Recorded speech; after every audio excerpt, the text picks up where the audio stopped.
Dorothy Bailey. Good morning, Ms. Bailey. Good morning. We have Commissioner Washington with us as well. Good morning, all. Commissioner Giraldo. Good morning, everyone. And Commissioner Dorner. Hello. And I am Chair Shapiro. Please note that the deadline for all participant pre-registration and for all submission of materials and exhibits was 12 noon on the Tuesday before this planning board meeting.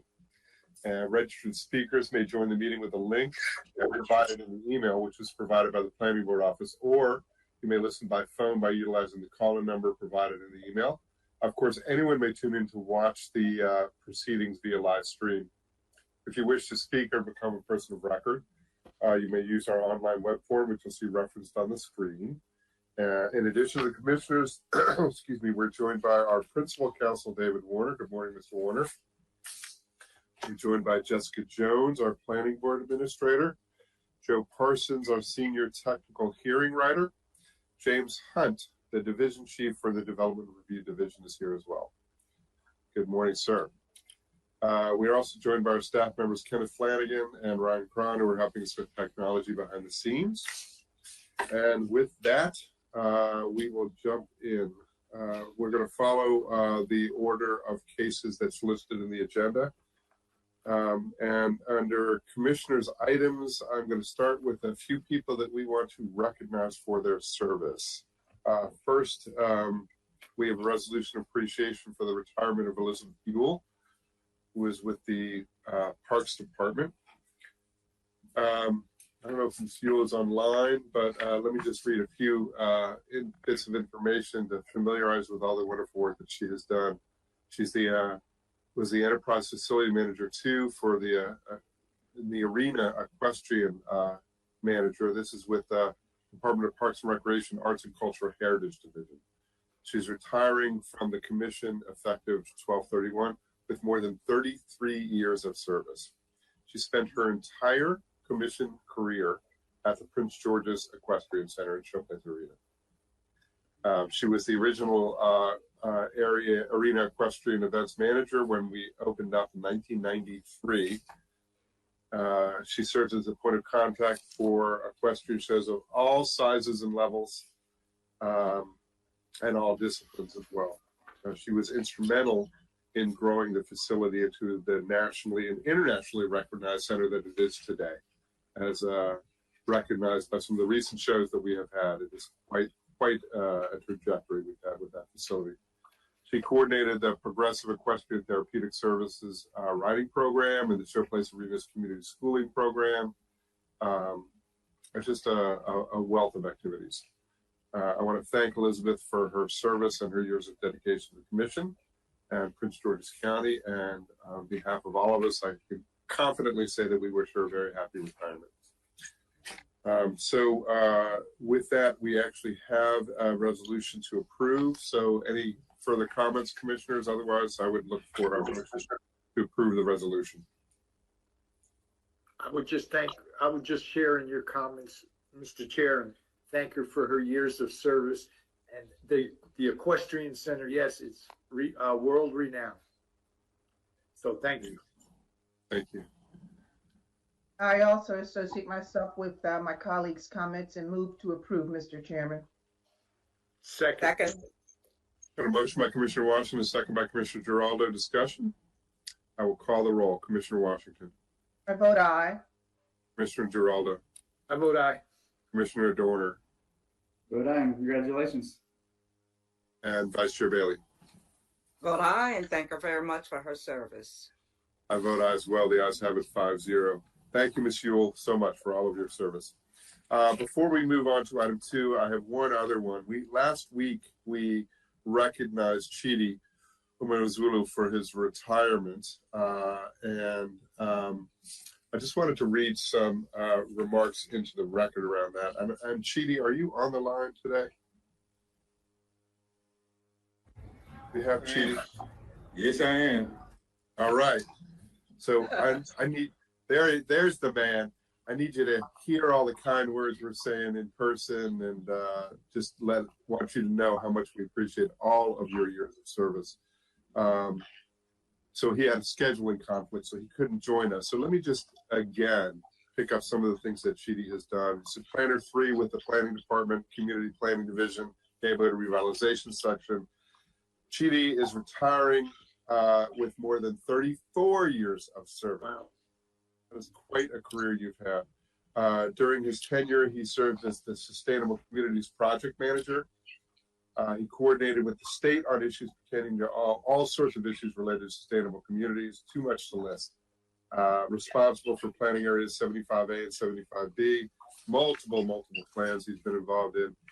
And as a testament to your expertise and skills, Chidi led the effort on the recently completed Prince George's County Retail Revitalization Guide, which is an amazing interactive online toolkit. It's already having an impact. A measurable impact in the county. It's just a really nice bit of work to help support the improvement and redevelopment of many of the struggling suburban retail centers throughout the county. That's quite a bit of legacy right there, Chidi.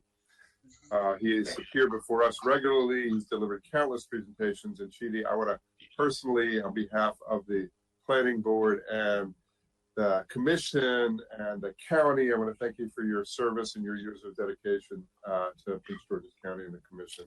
And I wish you a very, very happy retirement. So there may be a few other folks who have things to say. Commissioners, if there's anything else, or Mr. Berlage, you popped on, you may want to say a few things as well. I'll open the floor to whoever wants to have their voice heard. Actually, I'm happy to second everything that has just been said about Chidi. He's been a wonderful asset for us for many, many years. I'm actually on to discuss a third late-breaking retirement. When the time is right, I'm going to talk about one more individual who is moving on to something new. All right, hold that thought. Anything else on Chidi? Chidi, you want to say a few words? Thank you, Mr. Chairman, members of the board, for the kind words of appreciation of my tenure with the commission. For the record, I'm Chidu Miozulu from the Neighborhood Revitalization Section of Community Planning Division. I also received a resolution of appreciation from you through my division chief and supervisor, Tony Feld, and Fred Structura. That was quite an honor. I've been in the commission for 34 plus years, but I will be going out with 35 years of military service. As the adage says, every good thing comes to an end. I've seen so many good people come and go. Policies to put in place, then removed by different administrations and put back in place. At some point, it tells you, after you have experienced the 360-degree turn, that it's time to go. I've met many good people here in the commission over the years. Although there are so many new faces, I will miss the opportunity to work with them. I also want to commend you for your hiring of the new planning director. Her resume is very impressive. Unfortunately, I would not have the opportunity to work with her. That's the first planner that has been a planning director over the 30-something years that I've been here. Although I'm retiring from the commission, I'll still work in some capacity, hopefully for the betterment of Prince George's County, where I have lived since I moved here in 1988. Any list or contact from you all would be appreciated. Thanks and goodbye for now, and have a happy holiday. Thank you. Thank you, Chidi. Thank you. Absolutely, and wish you the very, very best in your retirement and next endeavors. Thank you very much. That's a big retirement smile. Yes. Yeah, for all of your competence and professionalism and warmth. It's really, really been a great journey. So thank you for all your service. Thank you very much. Commissioners, we have one other person that we want to recognize who's going to be getting a certificate of appreciation for 15 years of service with the commission and who is retiring. And that is Fatima Hassan. Oh, she's retired. And I believe we have Ms. Shoulders. Katina, are you on the line? There's Fatima. Oh my God, I cannot believe you're leaving us. Katina, are you on the line? I am. Good morning. All right, we've got Fatima. You're gonna join and say a few words, and you promise not to cry, and take it away. Good morning, Mr. Chair and members of the board. It's Katina Scholars. I think I also have a supervisor project, special projects section, Bobby Ray on the line.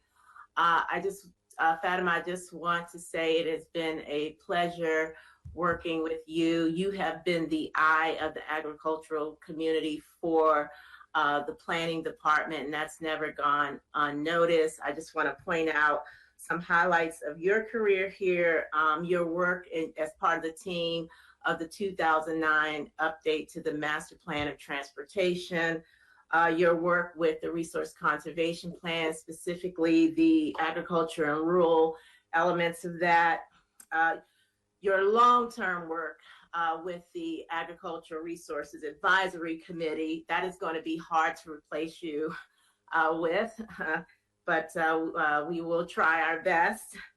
And of course, the numerous mandatory referrals that you have managed for the department, the cases, particularly the solar cases and those dealing with those that impact our agricultural area of the county. So yes, those things will be hard to replace, but you will be dearly missed. I hope that you have enjoyed your time. We certainly enjoyed working with you. Thank you. So congratulations, and I know you look forward to spending more time with your 3 or 4 grandkids. I can't get the number right. Of course, he says.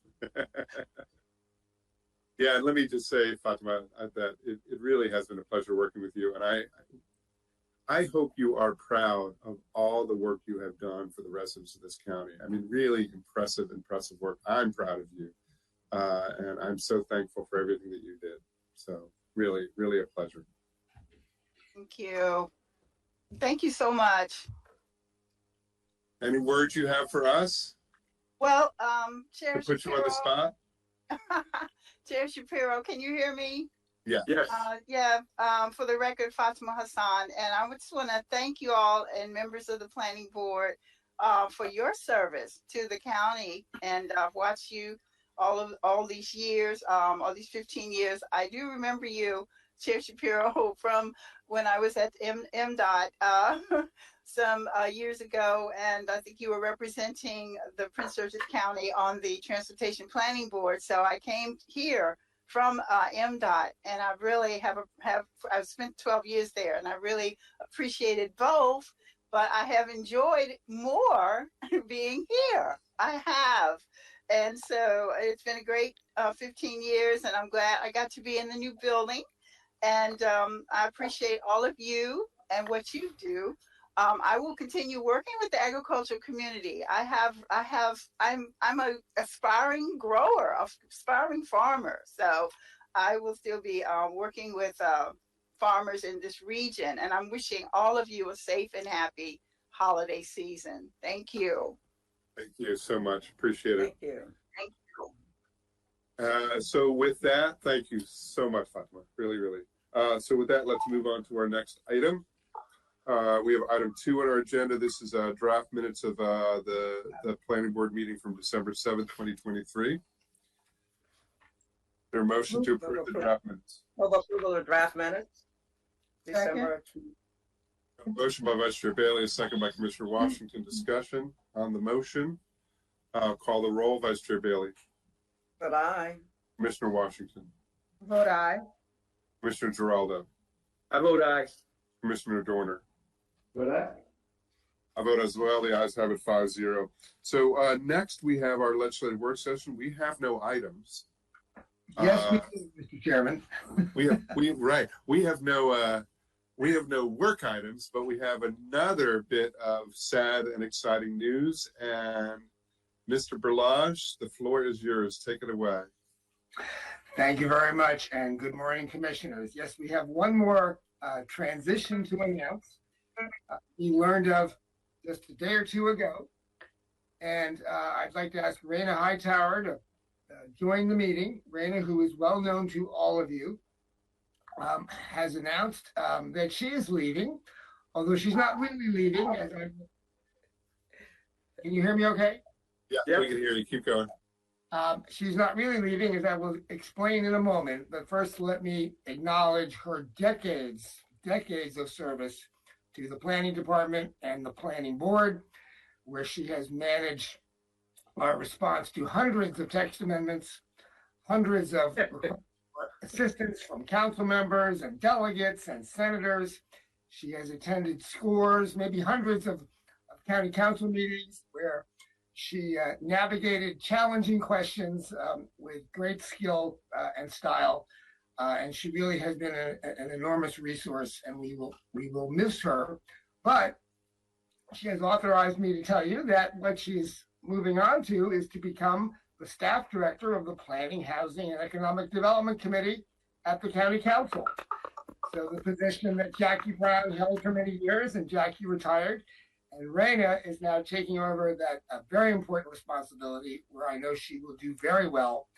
And so we will continue to see her and work with her on a daily basis. And we just wish her the best. And I would certainly invite any other comments that board members would like to make, or Raina herself. Yeah, let me just say, Raina, real quick, we're certainly going to miss you. I want to thank you for all of your service. I am ecstatic that you are stepping into that role. I hope you recognize the honor that comes with that. It's a very, very impressive role. The stakes are high and you are up for the task. So they're lucky to have you, and we're sad to see you go. And I'm glad that we're still going to be able to work with you in a different way. Yep. Well, Mr. and Chair, I'd Raina, like to add. I join the chorus of well-wishers and associate myself with everything that's been said. And let me also say how super happy I am that we're going to have one of us on the other side of the conversations that will be taking place. So that's wonderful. And I know you'll do a phenomenal job. Raina, I want to thank you as well. And I'm glad where you're going, because that should help with some of the legislation that we get from there. But I always appreciated the way you would break down the bill in simple terms and tell us the rationale or lack thereof of certain bills. So I appreciate that. And I imagine that you're going to take that analytical ability you have to your new job. Thank you. Raina, thank you so very much for your service. I'm going to miss you, but I know where you are and I can find you. Thank you for all of your patience with us, as well as on the other side. You will add much to the council. I know, I've been there, and I know what it takes. So congratulations, and we will see you. Well said. I'll just give you a job task then, since no one else is doing it quite yet. Congratulations on the move over. We're going to miss you for sure, as others have said. But one of the things that would be nice to see in action is actually doing something about the middle housing. So we've talked about it. The council has had numerous work sessions or work groups that haven't done a thing legislatively to actually do it. So it would be nice to see and actually enact small things that can start to chip away at the lack of supply or limited supply, particularly in certain segments of the market. ADUs is an easy thing that Commissioner Geraldo has been on for years, and that they haven't done anything on, that they have a state committee now to talk about more ideas and not actually do anything.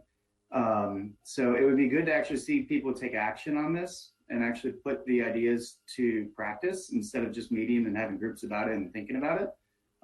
We need just to start. Otherwise, we're just going to continue to have limited supply and not actually helping the people who need the most help. They're not helped at all by us having working sessions and thinking about what we should do. We actually need to do something. And we need to be not afraid of doing something potentially getting it wrong and then revise it or improve it. Like taking action is much better than sitting on our chairs and doing nothing. So I would love to see more affordable housing in the middle tier kind of section, denser kind of requirements, having mixed use units that we chatted about before with like 2, 3, 4 unit single family properties that can be infill development, getting rid of parking restrictions and allowing some denser development, because that's one of the sort of hindrances to that. That's going to be one of the hindrances that you'll find with ADUs, is that if we put more units in, then they come with parking minimums, which we just don't need. If we're putting these around trans-oriented development and we have those options already for people to get around, we don't need cars. I'm a 1-car family in a very dense area. I have neighbors who have 3 or 4 cars. They don't need that many cars. We can use what we have here, and if we get people to use that, then we can build it out and make it better. But just particularly ways to address the people who we're leaving behind right now as house prices continue to increase and mortgage rates stay at astronomical highs compared to what they have been, would be fantastic things to see you bring to the job. I know you've heard us go back and forth about these kinds of issues over and over and over again. Now you're on the other side to potentially help. You know, you have kind and supportive views on that here. So as day one kind of job walking out, I hope that's an area that you can potentially start to have the conversations and move us forward in the county. Thank you. All right, Ms. Hightower, you have your first task ahead of you. So we'll give you the last word if you have anything you want to add. That's a no. All right. Wait, we can't hear you. Wait a minute. She usually has a lot to say. What's going on? I know. Brandon, we can't hear you. Maybe take the headphone off. Yeah.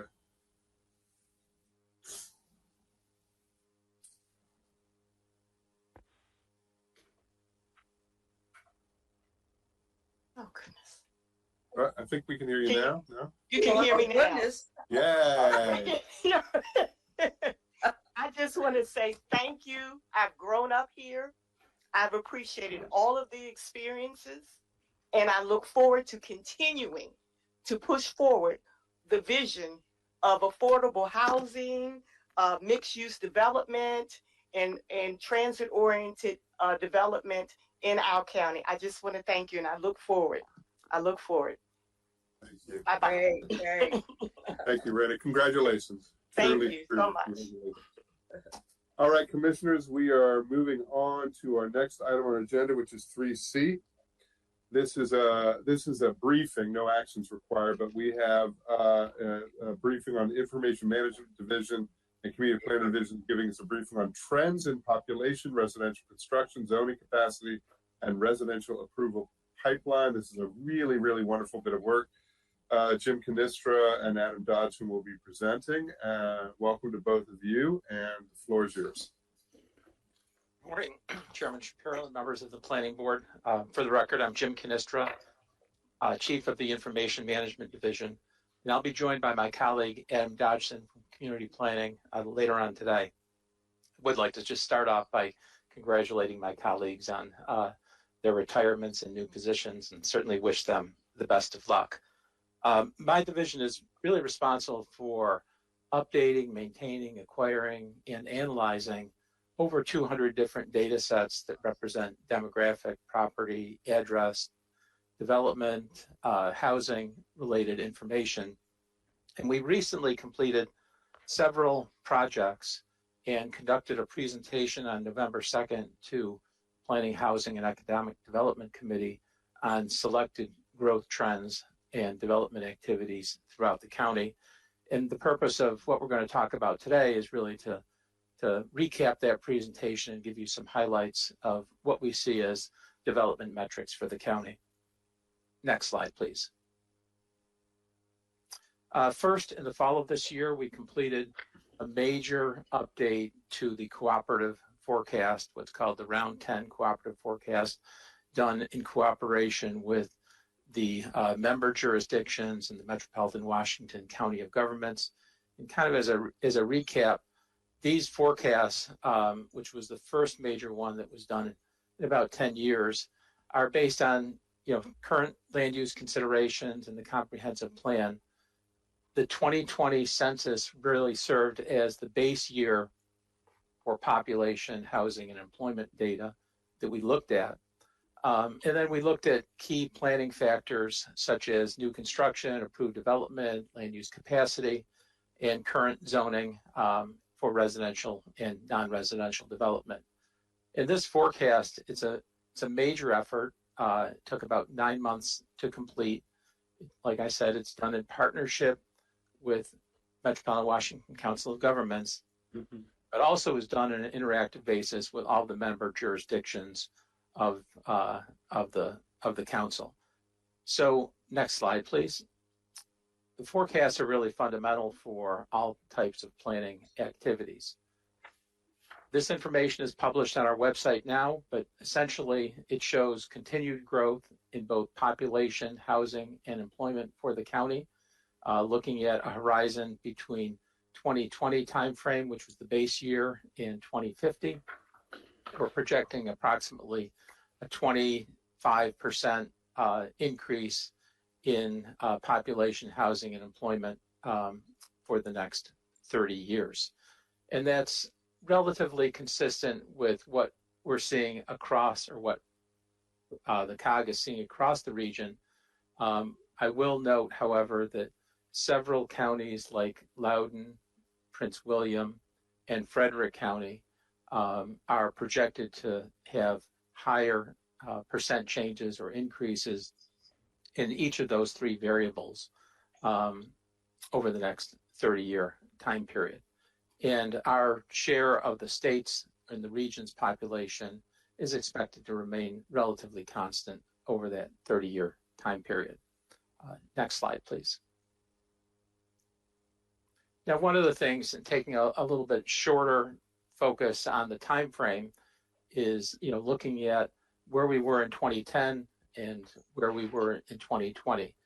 Prince George's County had the largest absolute increase in population of any county in the state of Maryland over that 10-year time period between 2010 and 2020.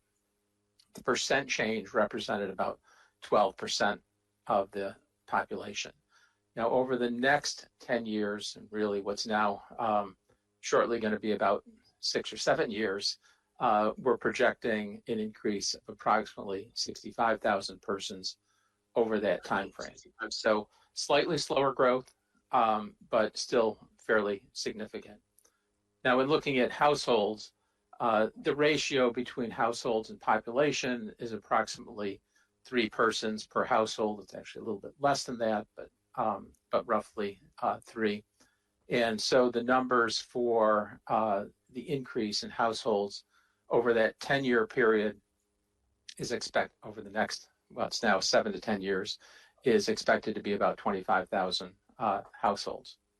So very significant growth in terms of population and households over that time period. Next slide, please. We're currently in the final stages of publishing an employment report for the county based on countywide as well as federal data. And one of the results of that report, or that would be contained within it, is that between 2011 and 2021, the county's total growth in employment increased by 55,000 jobs, which is the largest amongst all 24 jurisdictions throughout the state of Maryland. So I think the major point is that significant growth in employment, significant growth in housing, significant growth in housing units. And those numbers surpassed Montgomery and Baltimore counties that previously led the state's total employment. Next slide, please. Throughout the rest of this presentation, we'll be talking about some of the priority areas as reflected in the general plan. Adam, do you want to say a few words about that before we get started? Yes, thank you, Jim, and good morning, everybody. And for the record, my name is Adam Dodgson. I'm supervisor of the placemaking section in the Community Planning Division.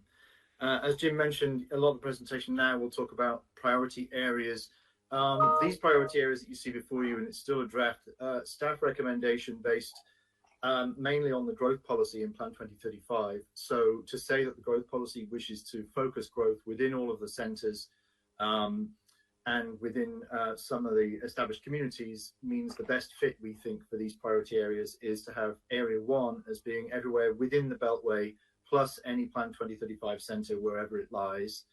Area 2 is everywhere outside the Beltway, but still within the growth policy boundary, exclusive, of course, of any of the centres within that geography.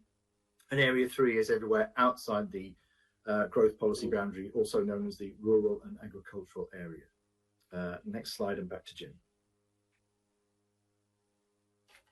So one of the things that we look at in addition to the forecasts is what's been happening on the ground, and particularly through the use of data that's produced by the State Department of Assessments and Taxation. We looked at the residential development distribution between 2010 and 2022, and this information here reflects the number of, or the year built information associated with tax accounts. So you see the number for about a 10-year period represented about 29,618 new units, or actually new tax accounts.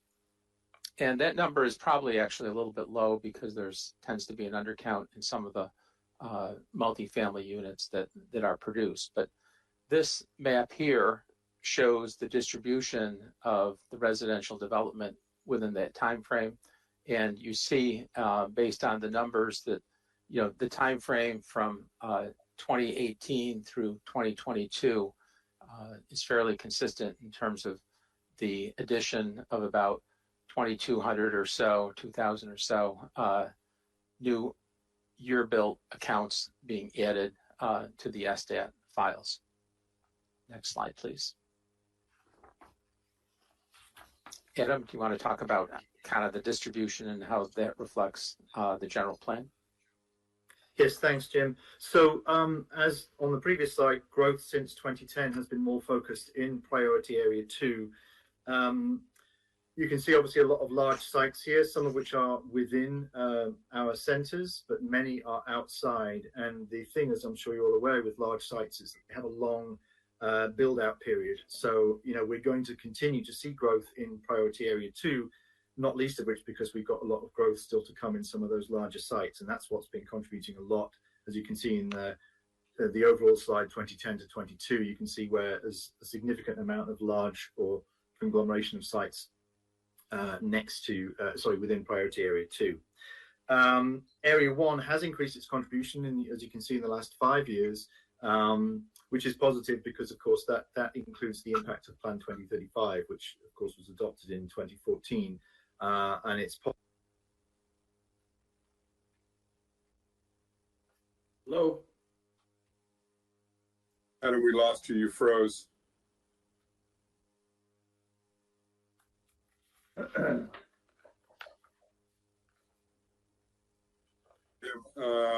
Yep. Maybe you can pick it up. Yes, I can. Adam. Oh, wait, hold on one sec. Adam, you back? We don't hear you, but you're moving now, but we don't hear you. No. We can go to the next slide. Okay. And Adam, I don't know if you want to give us a thumbs up whether you can hear us or not. That would be appreciated. So you can hear, but you can't hear you. So we've also kind of broken this down into development distribution by year and priority area. And kind of as Adam was saying, we're looking again at about 30,000 units, total dwelling units built between 2010 and 2022. Are you back, Adam? I don't know. Can you hear me now? We can. Yes. Can. Okay, I'm sorry about that. I don't know what happened. So yes, on this slide, there is this increasing contribution from priority area 1. 70% of growth in area 1 is within centres, which is very positive. But that total is 30% of all growth.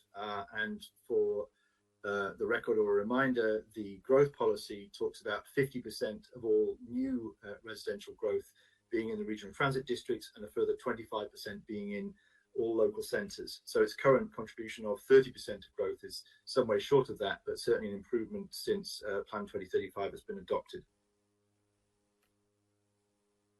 Next slide, please.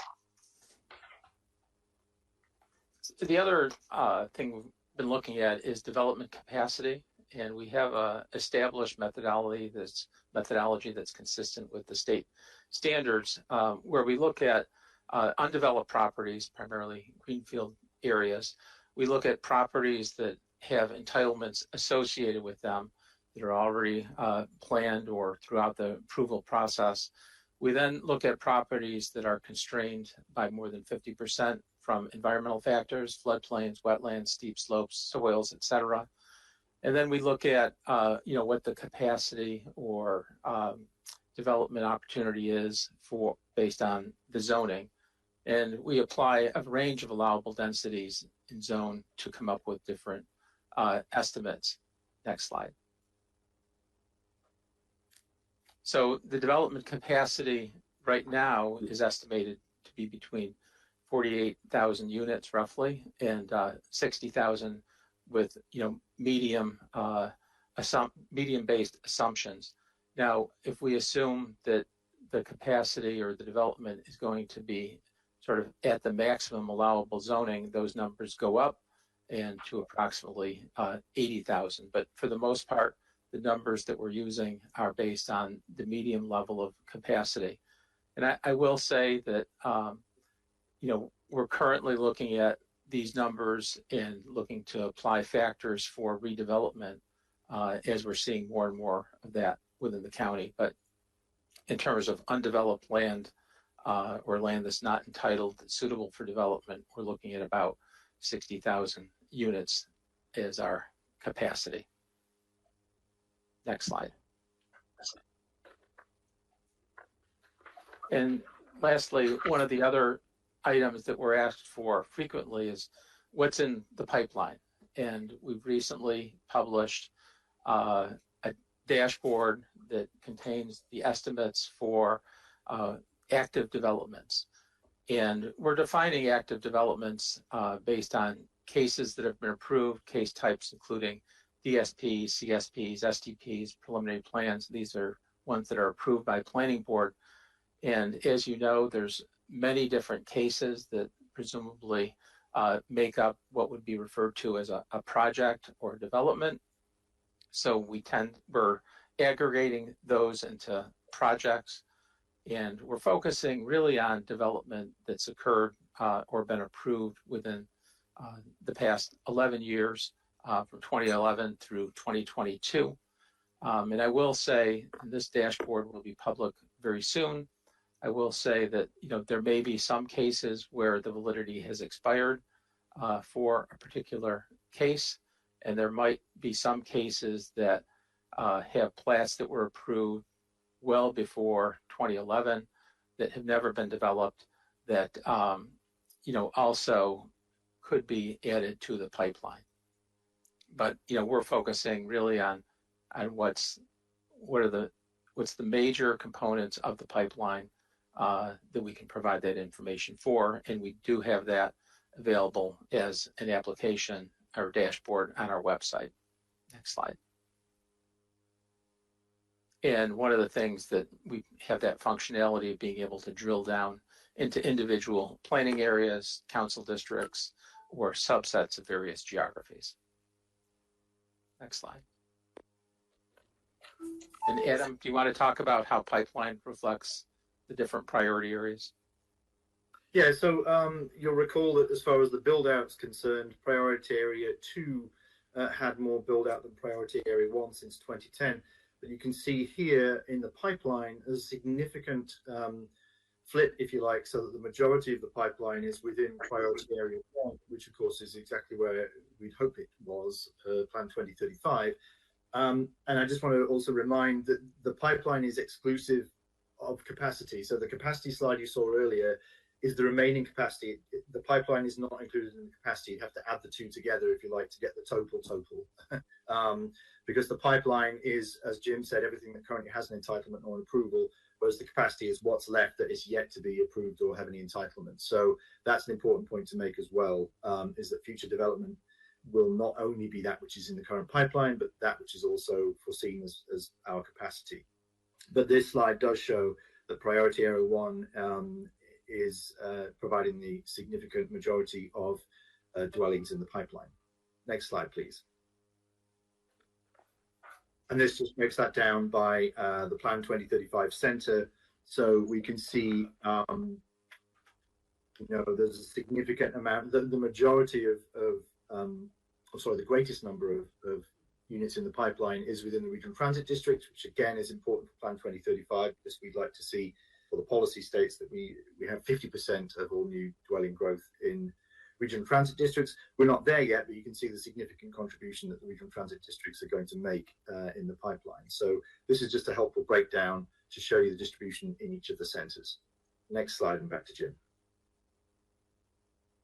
So two last items before we wrap it up. But as you know, and I'm sure you can see from your workload, that the number of development applications that have been accepted has increased pretty significantly. It's difficult to maybe read about a portion of this slide, but you can see that we're quickly approaching the levels of development applications that we were seeing back in the 2007, 8, 9 timeframe, right before the Great Recession. And that's an indicator of the amount of development that is pending throughout the county. And those numbers, next slide, are consistent also with the number of permits that we're seeing. Just as an example, the number of permits for residential, commercial activity over the past year, 2022, was about 1,600 total permits that have been issued for development. So again, some significant increase in the number of permits being issued. And last slide for Adam. Thanks, Jim. And just to summarize, right at the beginning, we heard that the population and household forecasts, the most recent forecasts are actually, in excess of the forecasting from Plan 2035, but that ratio between population and employment stays the same, or is forecast to stay the same. And with the staff research, aligning those priority areas that we've been discussing more closely with the Plan 2035 growth policy boundaries, as well as including everything inside the Beltway in priority area 1. The reminder that the majority of housing growth since 2010 has been in priority area 2, but the pipeline shows a significant shift to priority area 1. And within priority area 1, those Plan 2035 centers are showing approximately 31% of all pipeline units, which is 46% of the units within priority area 1. So around nearly half of all units in priority area 1 can be expected to be found within Plan 2035 centers. And finally, as Jim said, that the development cases received, which is a crucial activity node for us, is recovering to pre-downturn levels. And that concludes our presentation. Thank you for that. Nice work. Chairman? You say before we come up with questions, I'll turn to you. Thank you very much. I would like just to take 5 minutes to provide some context to the excellent presentation you just saw, which has also been presented to the County Council and engendered a lot of important discussion there. And in context, as we see it, is the following. Plan 2035 is about smart growth. And we like to say among planners that smart growth requires 2 different disciplines, which we call the discipline to say yes and the discipline to say no.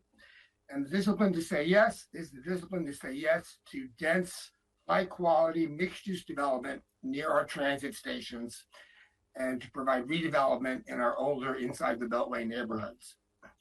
The discipline to say no is the discipline to say no to development located in places where we don't want it, the discipline to say no to sprawl, the discipline to resist development, which is occurring in places where we don't have existing infrastructure and where the environmental damage is going to be greatest because those are undisturbed areas.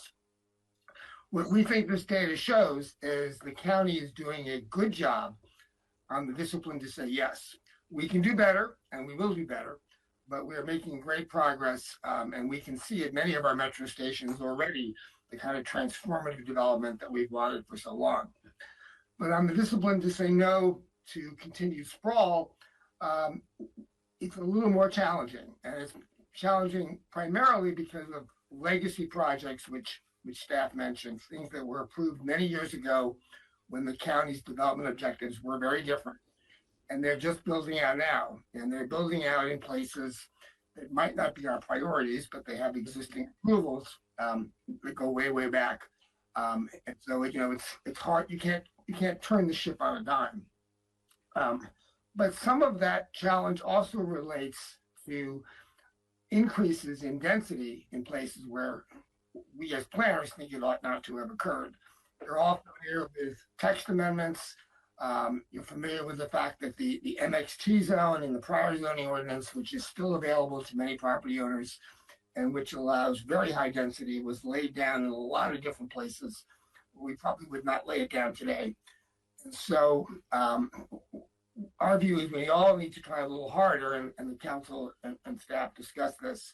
I'm sure that while we get great density and great transformative development at our metro stations, that we do what we can to not continue to go overboard in what you saw as priority area 2, which is the non-targeted areas for growth. And then finally, of course, the third objective of Plan 2035 is in the rural agricultural area to have virtually no new development. And the data shows that that is succeeding, that there is virtually no new development in the rural agricultural area. That's a great win for the environment. That's a great win for quality of life. That's a great win for preserving that area as a recreational opportunity for the whole county. But priority area 2, we think there's more work to be done. Thank you. Thank you for that. Commissioners, I definitely have some questions. Let me turn to you all first to see if you have any questions, thoughts, reactions. I've got a couple of questions, Mr. Chairman. And first, thank you, James, and thank you both for the excellent presentation. The first question I have is with regards to the county employment growth. You mentioned how Prince George's was leading. I wonder, do you have any more information on which sectors might have been driving that, or where that growth was coming from? We do. I don't have that offhand, but we'll be publishing this employment report literally any day now, and posting it to our website, and that information will be contained within that. Okay, wonderful. Thank you for that. And then my second question has to do with what we're seeing now in a post-pandemic environment, how, people working was defined as one thing pre-pandemic, and it's certainly now defined as something else, especially with the increase in remote work environments.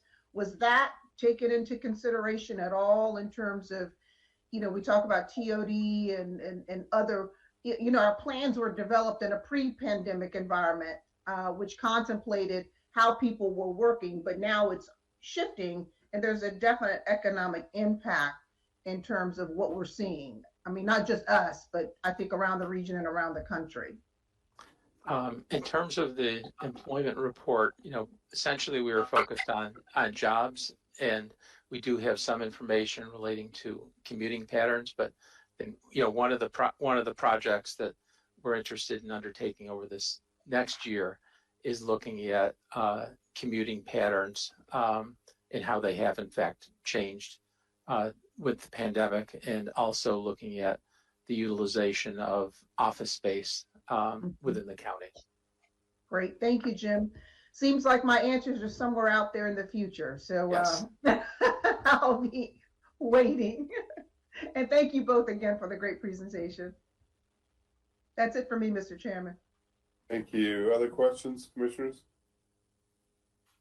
I have no questions. I just want to thank for the excellent presentation. It really shows some expertise in analyzing the area, and I appreciate that. And I'm happy to see that there's more stuff going into Area 1 than into Area 2, at least in the future. Yeah, exactly. All right. Yeah, I want to jump in unless Commissioner Bailey has questions first. I can defer to her. You're on. Okay.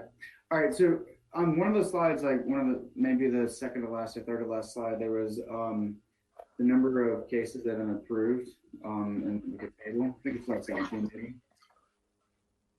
Yeah, actually the development applications are there, the accepted cases versus approved cases.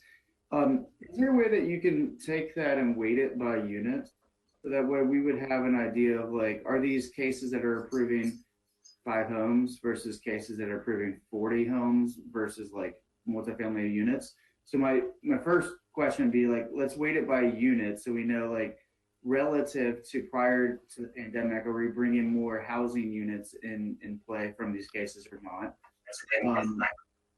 And then the other sort of suggestion on here is break it down then by property type or land use type. So if we're looking at single family detached versus like multifamily, we can see, are we getting most of the sort of like increase in certain types of land use classes? I suspect what we've seen, if we were to compare like 2006 to now and think like both are periods of potential like increases in accepted cases, the cases are totally different. So they're probably much more so on single family detached, even within PUDs. If you're looking at some of our mixed use communities, these are a lot of single family detached homes, whereas now we're seeing quite a few townhomes. So what I've noticed just anecdotally is that the financing that happened in the pre-Great Recession kind of period was just these larger communities that you just had a lot of just one unit properties. And now it seems like when the developers have come back to us after they've gotten the financing hooked back up, and it's taken years for that to happen, there's a lot more kind of spread out of the risk on these projects where they're bringing a combination of commercial, retail, townhomes, and then sometimes an apartment building on some of these mixed use developments. And it's kind of a variety of projects that are coming in. So even if we would see the same number of housing units, it's a different kind of housing unit. And I honestly suspect that we're probably actually seeing more per case of the housing units than we were before, just because the density is increased within there. And that would be helpful to know just how has this shifted since the last financial crisis in terms of like what kinds of homes are being built. And then if you are able to do that successfully, putting it on the map would be really helpful to know. So if we could see on the map, where are these within like the groups 1 and 2, are we targeting the highest level of density in the places that we would want it? So the county council is very concerned at the moment, in that blue area, having a lot of the transit-oriented developments and not having townhomes outside of that blue area. You could graphically show whether or not that's a valid concern or not with the cases coming in. Like, are we actually getting most of the townhome cases actually happening in that blue area versus out in that orange area, and actually add quantitative kind of information to the discussions or the concerns that are happening on the county council right now. And it might be that they're right, that their concerns are totally right, that what they're thinking is that the townhomes are out in that orange area a bit too much, and maybe that is the case. But right now we can't really, it's hard to see in these sort of graphics at the moment. And then one of the other things that I was interested in is, as we're thinking about how are we targeting or kind of delivering on these in timelines or just like the ability to deliver, can you take the GIS and identify properties that are zoned residential or some sort of a residential class where you could, whether it's multifamily or mixed use, that are still vacant or not developed yet? So they might be approved by cases, but not permitted. They haven't had the first unit kind of come in and build on them. It might be that the financing is hung up, or maybe they haven't even gotten any cases in. But those would be kind of prime places that we potentially units on that haven't been built on. And those would be the most interest to me would be in that blue area. Like, where are the locations at that we could potentially build on that we haven't yet for some reason? And I think that would be helpful for the discussion, just to kind of see, are we lagging? Like, are there places that like we could potentially team up with the Economic Development Corporation or some other entities to kind of encourage development in places that are kind of low-hanging fruit that we would be able to kind of get in place. And those are my sort of initial thoughts, just kind of seeing this. But great, I love numbers, I love graphics, I love GIS and the maps and stuff because it presents information in a lot of different ways that kind of get me thinking about what we're doing on kind of a weekly basis. And this is good. So thank you. Thank you for those comments. One comment I will make is we published maybe 2 months ago a townhouse report. And within that report, we did identify, really going back to the early 1980s, the number of units that were single family, multifamily, and townhouses, and how those numbers changed and what the relative percentages were over that time period. And so, currently we do have numbers for all of those types of developments. And I can make sure to get you a copy of that report if you haven't seen it already. Yeah, please do email it over to me whenever you get a chance. I appreciate it. Thanks. Just a couple quick questions. One is the sort of a narrow-casted question.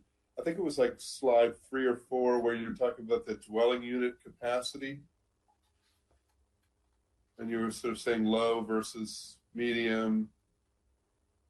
But you were breaking it down by center. So there's a whole list of centers and what the development capacity, unit capacity was in each of the centers. Farther forward. I think it's slide 9 or 10 as I'm looking at it. There we go.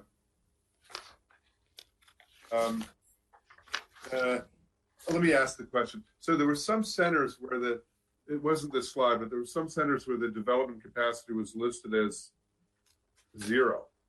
It was sort of blank, and I'm trying to figure out what that means. That's it. Oh, yeah, that's a good question.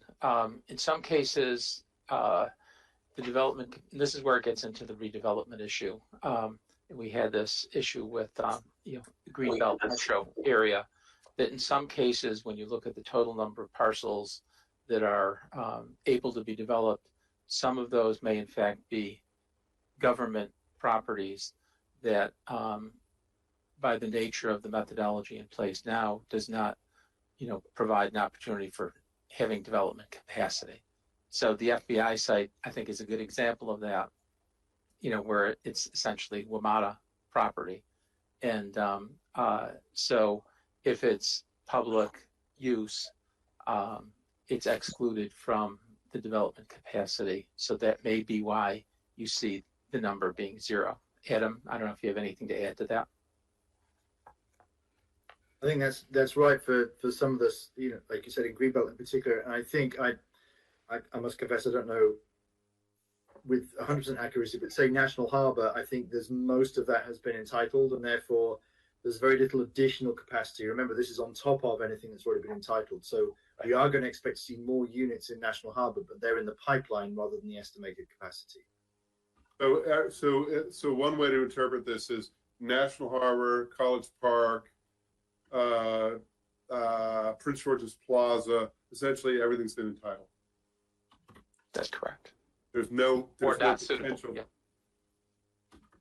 Yeah. Because I think what's missing a bit for me is if there's additional FAR, is that taken into account?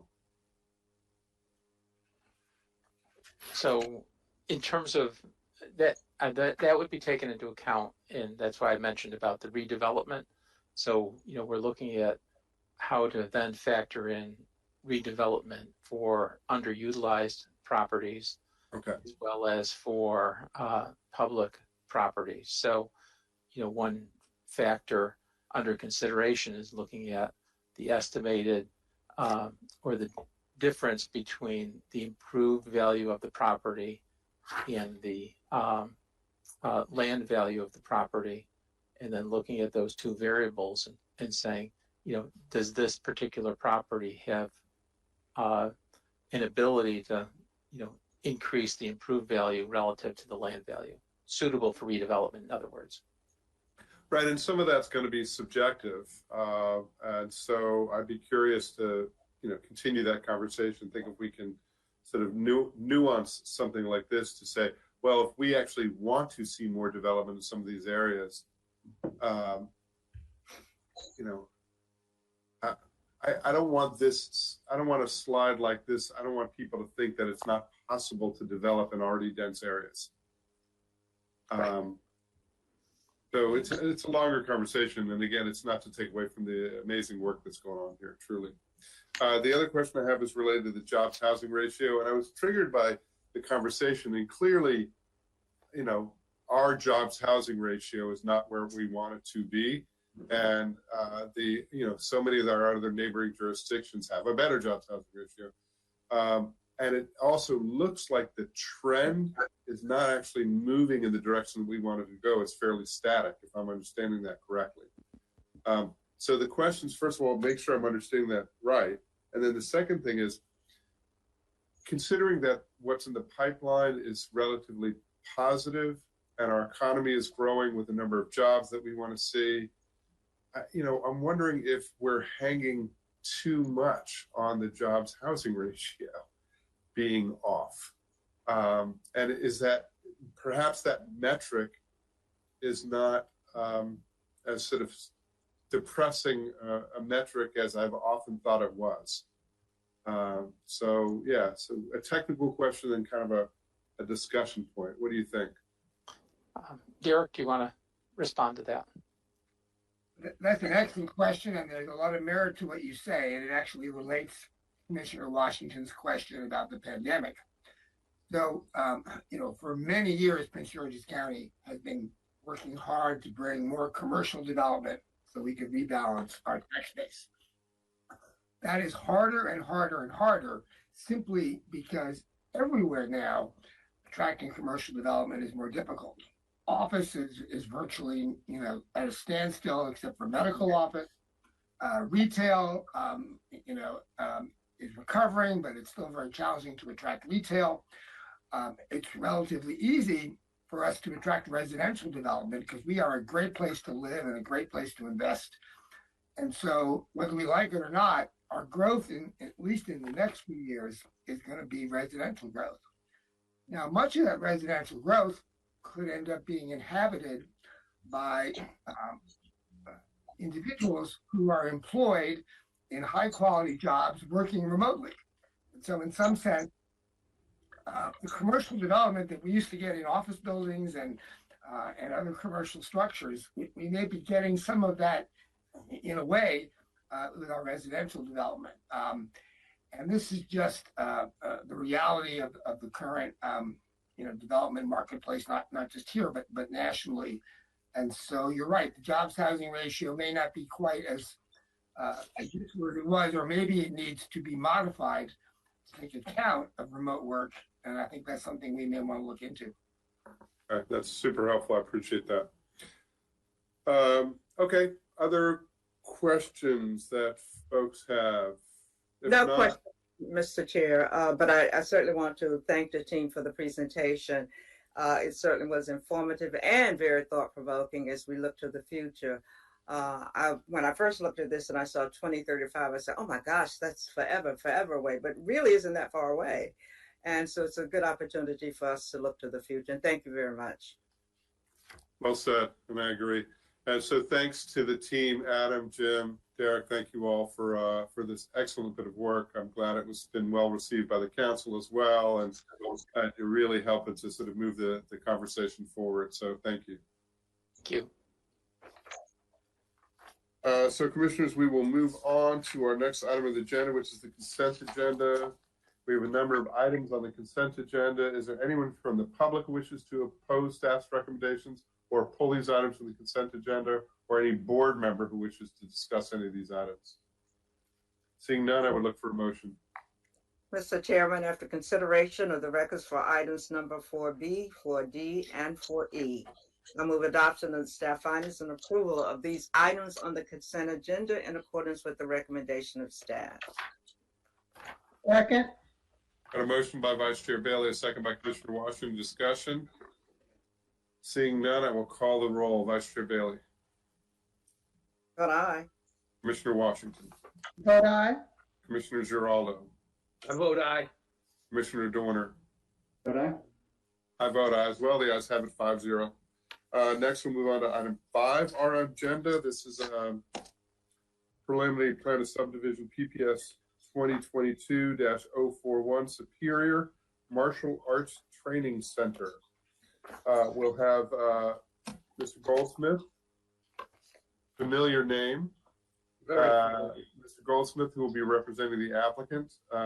We'll have Mr. Heath, who will be giving the staff presentation. This is an evidentiary hearing, so there may be other folks who will be speaking, and if so, I will need to swear them in.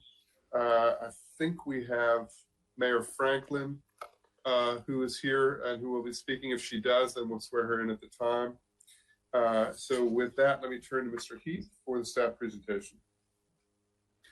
Thank you. Can everybody hear me okay? Yes, sir. Yes. Good morning, Mr. Chair, members of the board. For the record, Antoine Heath with the subdivision section. And item 5 is a preliminary plan of subdivision for PPS-2022-041 Superior Martial Arts, which proposes 9,500 square feet of commercial development. This application is supported by and subject to Certificate of Adequacy ADQ-2022-057, which was approved with conditions on December 4th, 2023. The applicant proposed revisions to conditions prior to the Tuesday 12 p.m. deadline.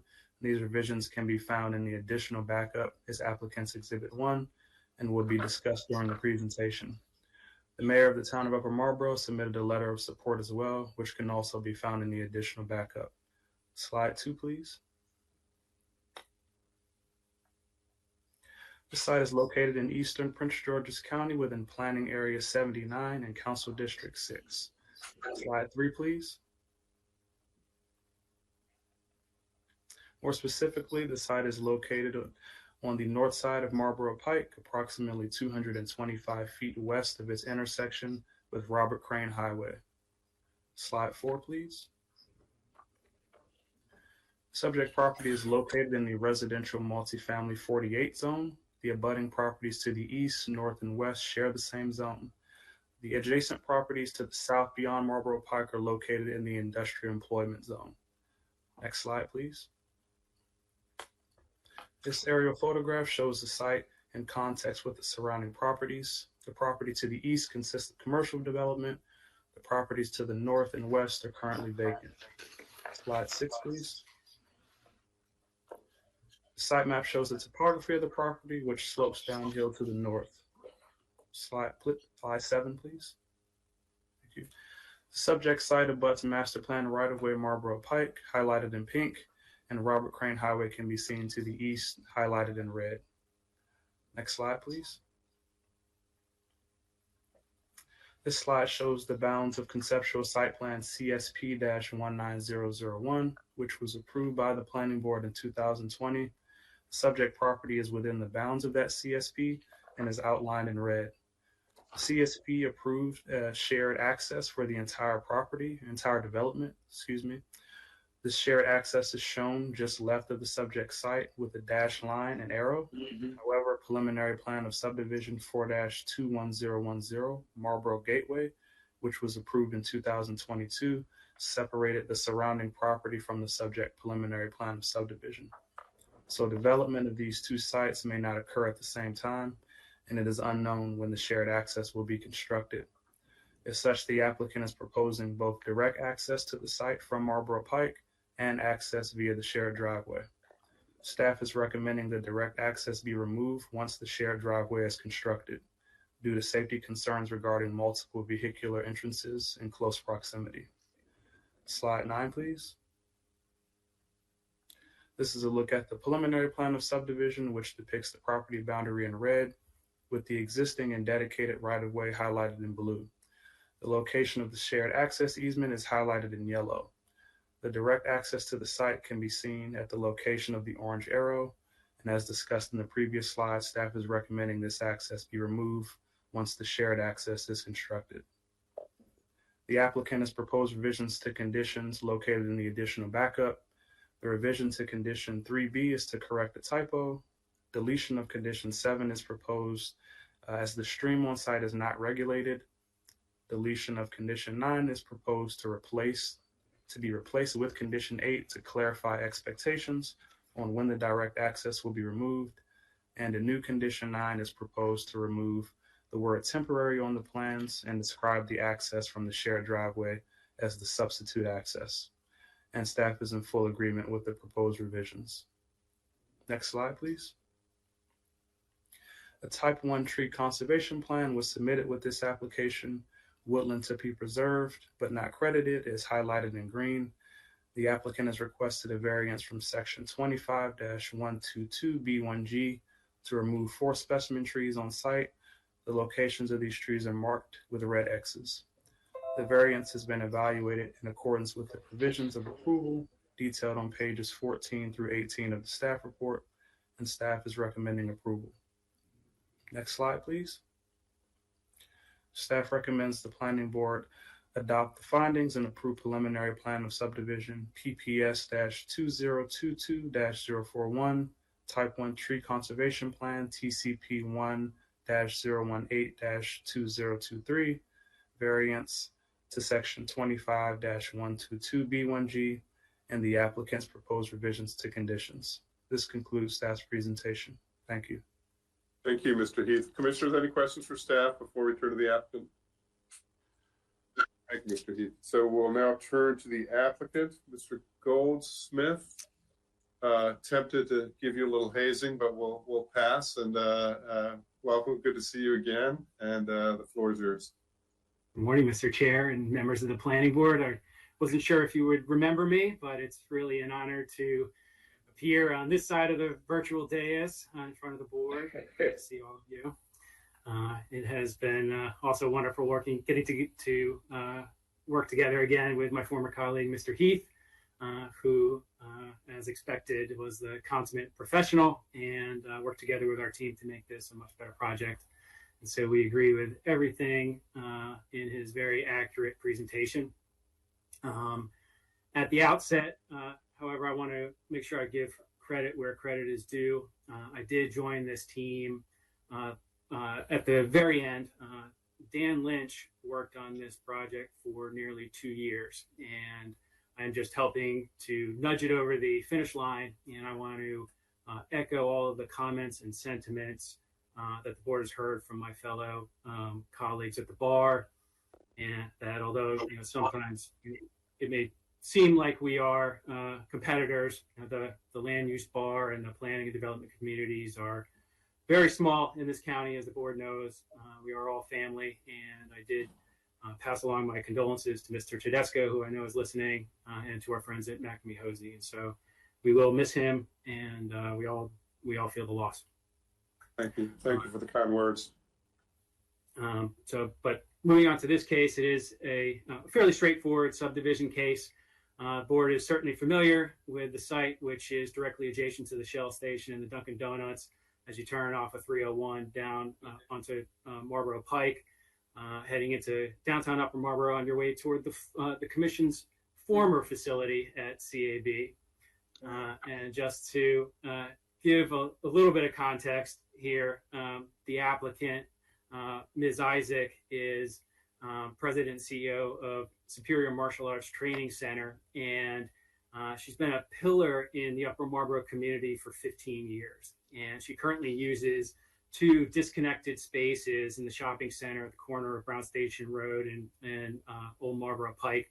And she's not only a martial artist, but she's also a registered nurse, and her training programs focus on physical strength and improving mental health for all of her students, which are of all ages. And she also has a robust before and after school program. And so she purchased the subject site to construct a more functional building for her studio and her programs.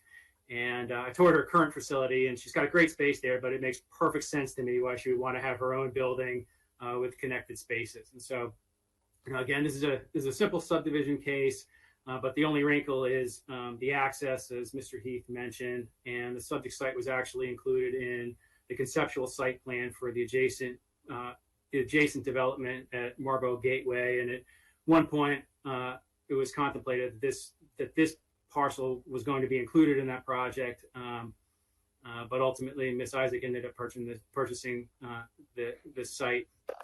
And so it was envisioned that there was going to be a shared access on the parcel 102, which is the parcel directly to the west and adjacent to this site. And the idea was, well, one, it's a little bit further away from the intersection at 301 and Marlboro Pike, and also we wanted to just reduce the number of access points onto Marlboro Pike. And at one point, the Marlboro Gateway project was well ahead of this one in time, but it is currently stalled. And so therefore, we need to have access, and we're entitled to have access. And so we're currently proposing direct access to the site. And then ultimately, at some point when Marlboro Gateway is constructed and that shared access is constructed, and we're able to enter into an easement agreement with the folks at Marlboro Gateway, then we'll ultimately close off the direct access to our site and use that shared access. And we are certainly communicating with them. However, a lot needs to happen before that can occur, including installation of utilities, serving their property, among other things. And so as a result of the delay, we the way the access has been characterized on the subject site has evolved a little bit, and we're requesting a slight modification of language in the conditions because when we thought the access was more imminent, we had labeled the access as temporary. However, there's a little bit less certainty now regarding the shared access, especially when it's going to be constructed or if it's going to be constructed. So we wanted to make sure that we used more accurate language that would not prevent Ms. Isaac from, one, obtaining final permits from DPI and also obtaining financing for her project, both of which she would need to allow her to open and operate her studio. And so for the most part, our proposed changes to conditions contained in applicant's Exhibit A simply reflect that more accurate characterization of our access. And I think Mr. Heath did a great job explaining our proposed changes. So I agree with everything that he said.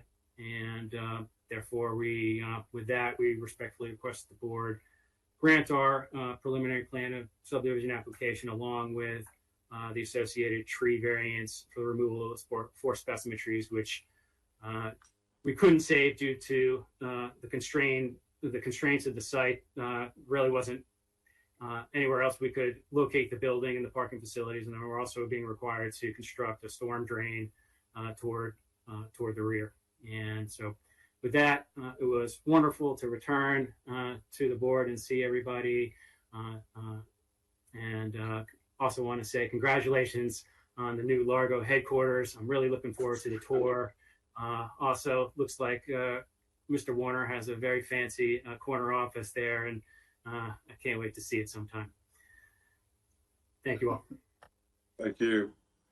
Commissioners, any questions for the applicant, or does anyone feel the need to hassle Mr. Goldsmith? Feel free. Now's the time. Well, just remember, I want to point out that Miss Isaac is on, and she does have a black belt. Okay, right, fair enough.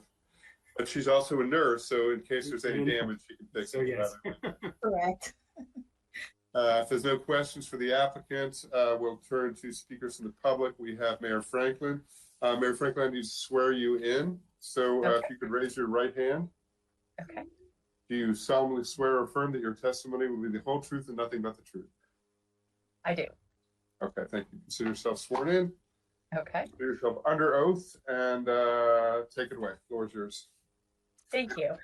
Thank you for allowing me to speak, and I really enjoyed the previous presentation. Very interesting stuff. So I just want to express the town's support for this project. It is outside of the town, but it is in our annexation area. Given the uses that are proposed in this area, we really feel that Ms. Isaac's program will be a benefit to the whole community over here. She provides a really structured place for her after school program, a really good quality martial arts program. And we think that can only enhance the community over here. So we just hope that you will be able to help her have everything she needs to do that. Thank you. Thank you, Mayor. Any questions for the mayor? Commissioners? Thank you very much for taking the time and speaking on the case. Thank you. We have no one else who signed up to speak on this that I can see. We will, Mr. Goldsmith, any close? Clearly no rebuttal. If not? No, Mr. Chairman, I just want to thank the mayor for her support. Okay, great. If not, then I will close this public hearing. Commissioners, it's to you for any deliberation. If there's none, then I look for a motion. I would just only say it sounds like I need a membership to this new facility. Good to see you, Peter. And Mr. Chairman, with that, I move that we adopt the findings of staff and approve preliminary plan PPS-2022-041, TCP 1-018-2023, and variance to section 25-122 B1G, along with the conditions as outlined in staff's report and as further modified by applicant exhibit number 1. Second. Got a motion by Commissioner Washington, a second by Vice Chair Bailey. Discussion? Seeing none, I'll call the roll. Commissioner Washington. Vote aye. Hold on one second. There's discussion. Commissioner Dorner. Yeah, I was just going to say under the discussion that I thought it was very interesting that it took Mr. Goldsmith this long to get before us, because he may not be counting the days, but I was. So on August 9th of 2022, which is 492 days ago, he had told me that, quote, "I promise you'll have a chance for a public roasting." That's what he told me. But I'll pass on it today because he's brought a Black Belt Academy in here and say that it's good to see you finally back before us again. I was counting the days, and I'm glad to see that you didn't get over 500 and that you're back here. Well said. But so again, we're on roll call. We've got Commissioner Washington voted aye, I believe. Vice Chair Bailey. Vote aye. Commissioner Dorner. Vote aye. And Commissioner Giraldo. I vote aye, but it's not finished. You have to come before us again. It's only because it's this season. Exactly. Thank you, Father Christmas. I'll vote aye as well. The ayes have it 5-0. Thank you, Mr. Goldsmith. Thank you, Mr. Heath. Thank you, Mayor Franklin. Thank you all very much. Happy holidays. Happy New Year. I'll see you sooner than later. Folks, give me 5 seconds. Hold on one sec.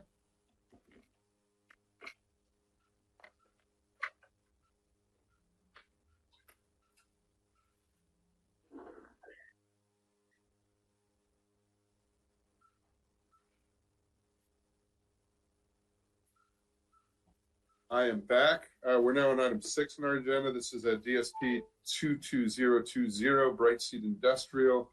Mr. Hallers representing the applicant. We'll have Ms. Lockhart, who will be giving the staff presentation. This will be brief. This is also an evidentiary hearing, so if we have anyone who has signed up to speak besides the attorney representing the applicant, we will swear them in at that time. And I will turn it to Ms. Lockhart for the staff presentation. Great. Good morning, Mr. Chair and members of the Planning Board. For the record, I am Dominique Lockhart with the zoning section. Item number 6 on the agenda is detailed site plan DSP-22020 titled Bright Seed Industrial, which proposes the development of a distribution warehouse building. There is also an associated type 2 tree conservation plan and a variance request. Regarding the variance request, the applicant is requesting 100% of the parking area to be located in the same yard as the building's entrance, compared to the 25% allowed. The entrance into the proposed building will not face Bright Seed Road. Instead, the building entrance and parking area will be oriented to face the northern property boundary. Various architectural features have been applied to the facade of the building that will be visible from Bright Seed Road. In conclusion, based on the findings presented in the technical staff report, staff recommends that the Planning Board approve detailed site plan DSP-22020 and Associated Type 2 Tree Conservation Plan, TCP 2-043-2023, and the variance to section 27-471 F2, subject to the conditions as noted in the staff report. This concludes staff's presentation. Thank you. Thank you, Ms. Lockhart. Commissioners, any questions for staff? Seeing none, I will turn to the applicant, Mr. Haller. Good morning, Mr. Chairman and members of the board. Thomas Haller. I'm touring with offices in Largo, here today representing the owner and applicant in this application. I do note that it does feel like the sands of time are shifting a bit with hearing about Chidi and Fatima and also Reina moving on. But I'm glad that Reina is going to be staying close and still be connected with all of our work. I do have several representatives of the development team signed up today. They're only here to answer questions. I have Mr. Cole Schnorf, who's representing the ownership group. I have Mike Novy and Paul Woodburn with Atwell, and Mr. Mike Lenhart with Lenhart Traffic Consulting. The board will remember seeing this case earlier this year. We had a preliminary plan of subdivision as well as a conceptual site plan before you in March. The detailed site plan that is before you is consistent with, essentially identical to what we showed you in the prior applications. I do want to thank Ms. Lockhart for her work and working with us on this application.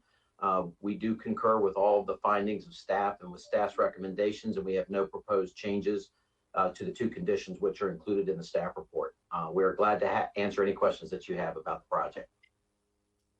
Thank you, Mr. Haller. I appreciate that. Commissioners, any questions for the applicant? We have no questions. We have no one else who signed up to speak on this item. So I am going to close the public hearing, and commissioners, any deliberation? If not, I'll look for a motion.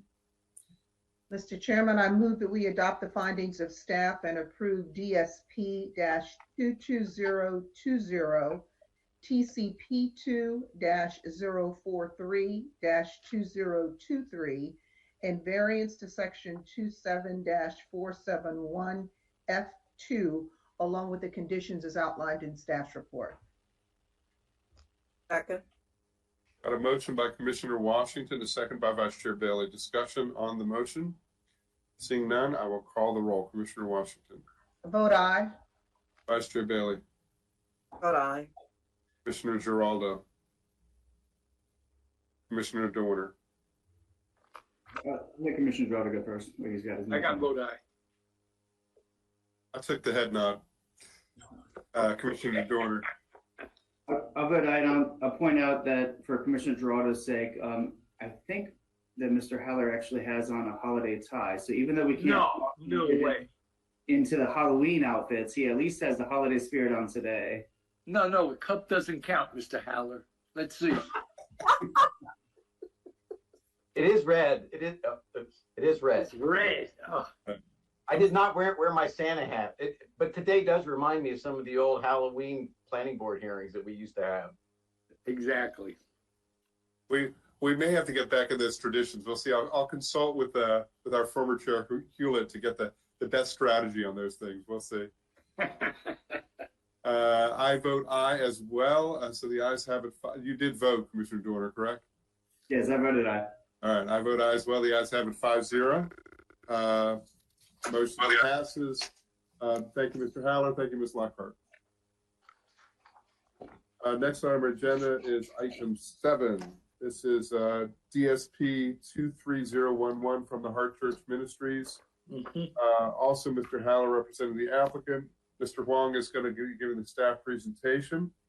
Also, an evidentiary hearing. I don't see anyone signed up to speak except for from the applicant's team. We'll swear him in if necessary. And I will turn to Mr. Huang for the presentation. Before he begins, Mr. Chair, I just want to say that my son Alexander is a faithful member from the Heart Ministries. I won't take that. That won't put any bias on me though. But I just want to make that disclosure. Okay, thank you for that. Commissioners, any reasons why anyone feels that Mr. Giraldo needs to recuse himself? Nope. All right, let's go, Mr. Huang. Good morning and happy holidays, Mr. Chair and member of Planning Board. For the record, I'm Emery Huang with Urban Design Section. Item number 7 shown on your screens is detailed site plans DSP-23011 from the Heart Church Ministries. The applicant proposes to add a parcel to an existing shopping center for development of private school for 208 students, a daycare center with maximum enrollment of 60 children, and related site improvement associated with an existing church with 3,000 seats within an existing integrated shopping center known as the Andrews Manor Shopping Center. The 60 children who attend the daycare centers are also students at the private schools. The applicant has provided a revision to finding 12C on page 20 of the technical step report and to condition 1A and 1U in the memorandum titled Applicant Exhibit 1 prior to the December 12 noon deadline. Staff have reviewed the revised finding and conditions and is in agreement with them. Based on the findings presented in the technical step report, Urban Design staff recommend the Planning Board approve the detailed site plans DSP-23011 subject to the recommended conditions approval within the technical step report and the revised conditions provided by the applicant and the revision to the finding 12C in the applicant's Exhibit 1. This concludes staff presentation. Thank you. Thank you, Mr. Huang. Commissioners, any questions for staff? Seeing none, I'll turn to the applicant, Mr. Haller, and your Christmas tie. Yes. Good morning, Mr. Chairman. Again, members of the board, Thomas Haller on behalf of the applicant from the Heart Church Ministries, Inc. The building, which is the subject of this application, is houses the church sanctuary and also includes a private school. And included within the private school is a before and after school care, which is being reflected in the application as the daycare facility. The total enrollment of the school is 208 students. The only physical change that will result from the approval of this application is the construction of a playground in the front of the building that will be used in conjunction with the operation of the school and with the daycare facility. I do want to thank Mr. Andrew Shelley, who started as the staff reviewer on this case before he left the commission recently, as well as Mr. Wong for their assistance in guiding the church through the detailed site plan process. This is the beginning of what we hope are some future changes to the site to improve the streetscape along the road and to improve the facilities there. But this is necessary in order to allow for the playground to be constructed and to be utilized in conjunction with the operation of the school and the daycare center. As Mr. Wong indicated, we've submitted applicant's exhibit number 1, which is a minor change to finding 12C, as well as minor revisions to conditions 1A and 1U. We concur with the staff's findings and recommendations and request the planning board's approval of the detailed site plan. I'm glad to answer any questions. I do have Mr. Alan Graham from the church on as well if there are any questions, and he is available to answer them if you have any. Thank you. Commissioners, questions for Mr. Haller or Mr. Graham? Seeing none, thank you all. Seeing none, then we have no one else who has signed up to speak on this item as well. I will close the hearing and commissioners to turn it back to you for any deliberation or a motion. Mr. Chairman, I move that we adopt the findings of staff and the modified finding as outlined in applicant exhibit number 1 and approve DSP-23011 along with the conditions as outlined in staff's report and is further modified by applicant exhibit number 1. Second. Got a motion by Commissioner Washington, a second by Vice Chair Bailey. Discussion? I'll call the roll. Commissioner Washington. I vote aye. Vice Chair Bailey. Vote aye. Commissioner Giraldo. I vote aye. Commissioner Dorner. Vote aye. I vote aye as well. The ayes have it 5-0. Thank you, Mr. Haller. Mr. Graham, good luck with the project. And thank you, Mr. Wong. Thank you very much, and happy holidays to everybody at the planning board and the commission. Thank you. Thank you. Thank you. Next item, item 8 on our agenda, it's a preliminary plan of subdivision, PPS 2022-037, Rollins Avenue Development. We have Mr. Tilley, who will be representing the applicant. Mr. Diaz-Campbell will be giving staff presentation. This also is an evidentiary hearing. I don't think we have anyone signed up to speak. If we do need to, I'll swear them in at that time. And I will turn to Mr. Diaz-Campbell for the staff presentation. All right. Good morning, Mr. Chairman and members of the board. For the record, I am Eddie Diaz-Campbell, Planner 3 with the subdivision section. Item number 8 on the agenda is the preliminary plan of subdivision for Rollins Avenue Development, PPS-2022-037. The subject project proposes 33 lots and 2 parcels for development of 33 single-family attached dwelling units. The application is subject to approved certificate of adequacy ADQ-2022-087. For this application, the applicant has not requested any revisions to the recommended conditions of approval contained in the staff report, and no citizens has signed up to speak. There is one additional recommended condition of approval which was inadvertently omitted from the staff report, which is contained in Staff Exhibit 1. The applicant has agreed to this additional condition. Staff recommend adoption of the findings of the technical staff report and approval of the preliminary plan of subdivision subject to the conditions contained in the staff report and Staff Exhibit 1. This concludes staff's presentation. Thank you, Mr. Diaz-Campbell. Questions for staff, commissioners? Seeing none, I'll turn to the applicant. Good morning, Mr. Tilley. See if you have anything to add. The floor is yours. We can't hear you, Mr. Tilley. Can't hear you. Wait, try again. I think I heard something. Nope, can't hear you. All right.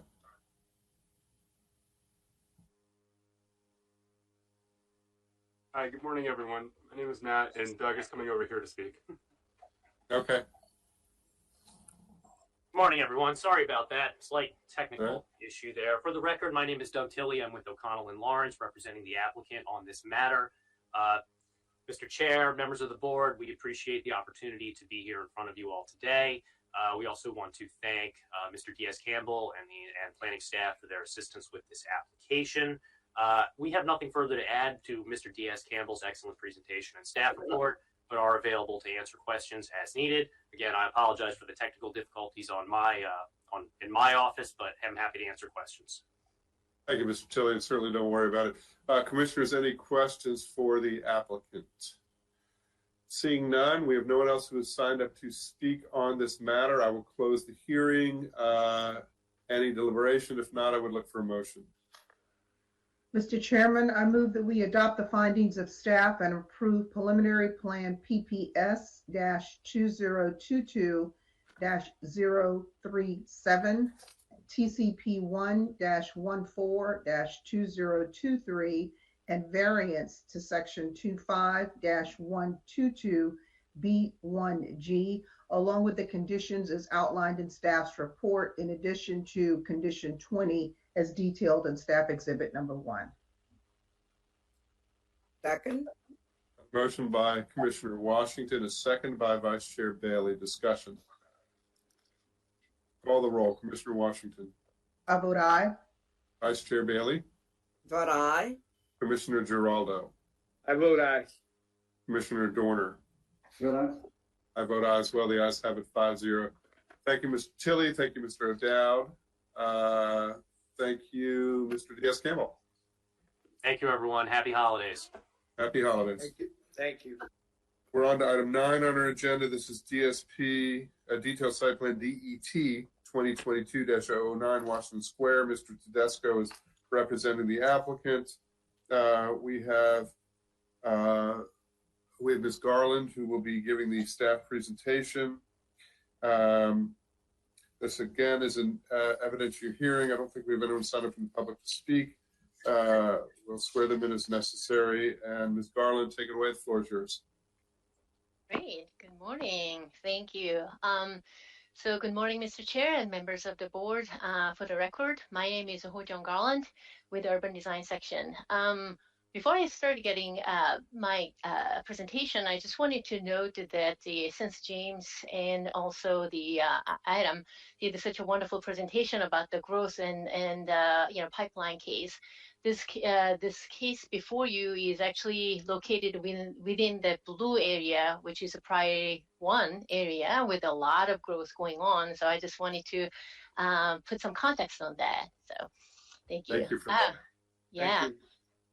So the item before you is the number 9, detailed site plan as a DET 2022-009 Washington Square, which requests an approval for 135 single-family attached residential dwelling units in residential single-family attached zone. So the subject site is 20.1 acres and located within the planning area 75A. The applicant is asking for 3 waivers related to sidewalk and cross-access related code provisions due to significant environmental features such as floodplain and steep slope. Additionally, alternative compliance approval is requested for the landscape manual section 4.7. The urban design section recommends the planning board adopt the finding of this report and approve detailed site plan DET-2022-009, including alternative compliance ACL-2023-006, and then type 2 tree conservation plan as a TCP2-043-2023, subject to the recommended condition of approval within the technical staff report.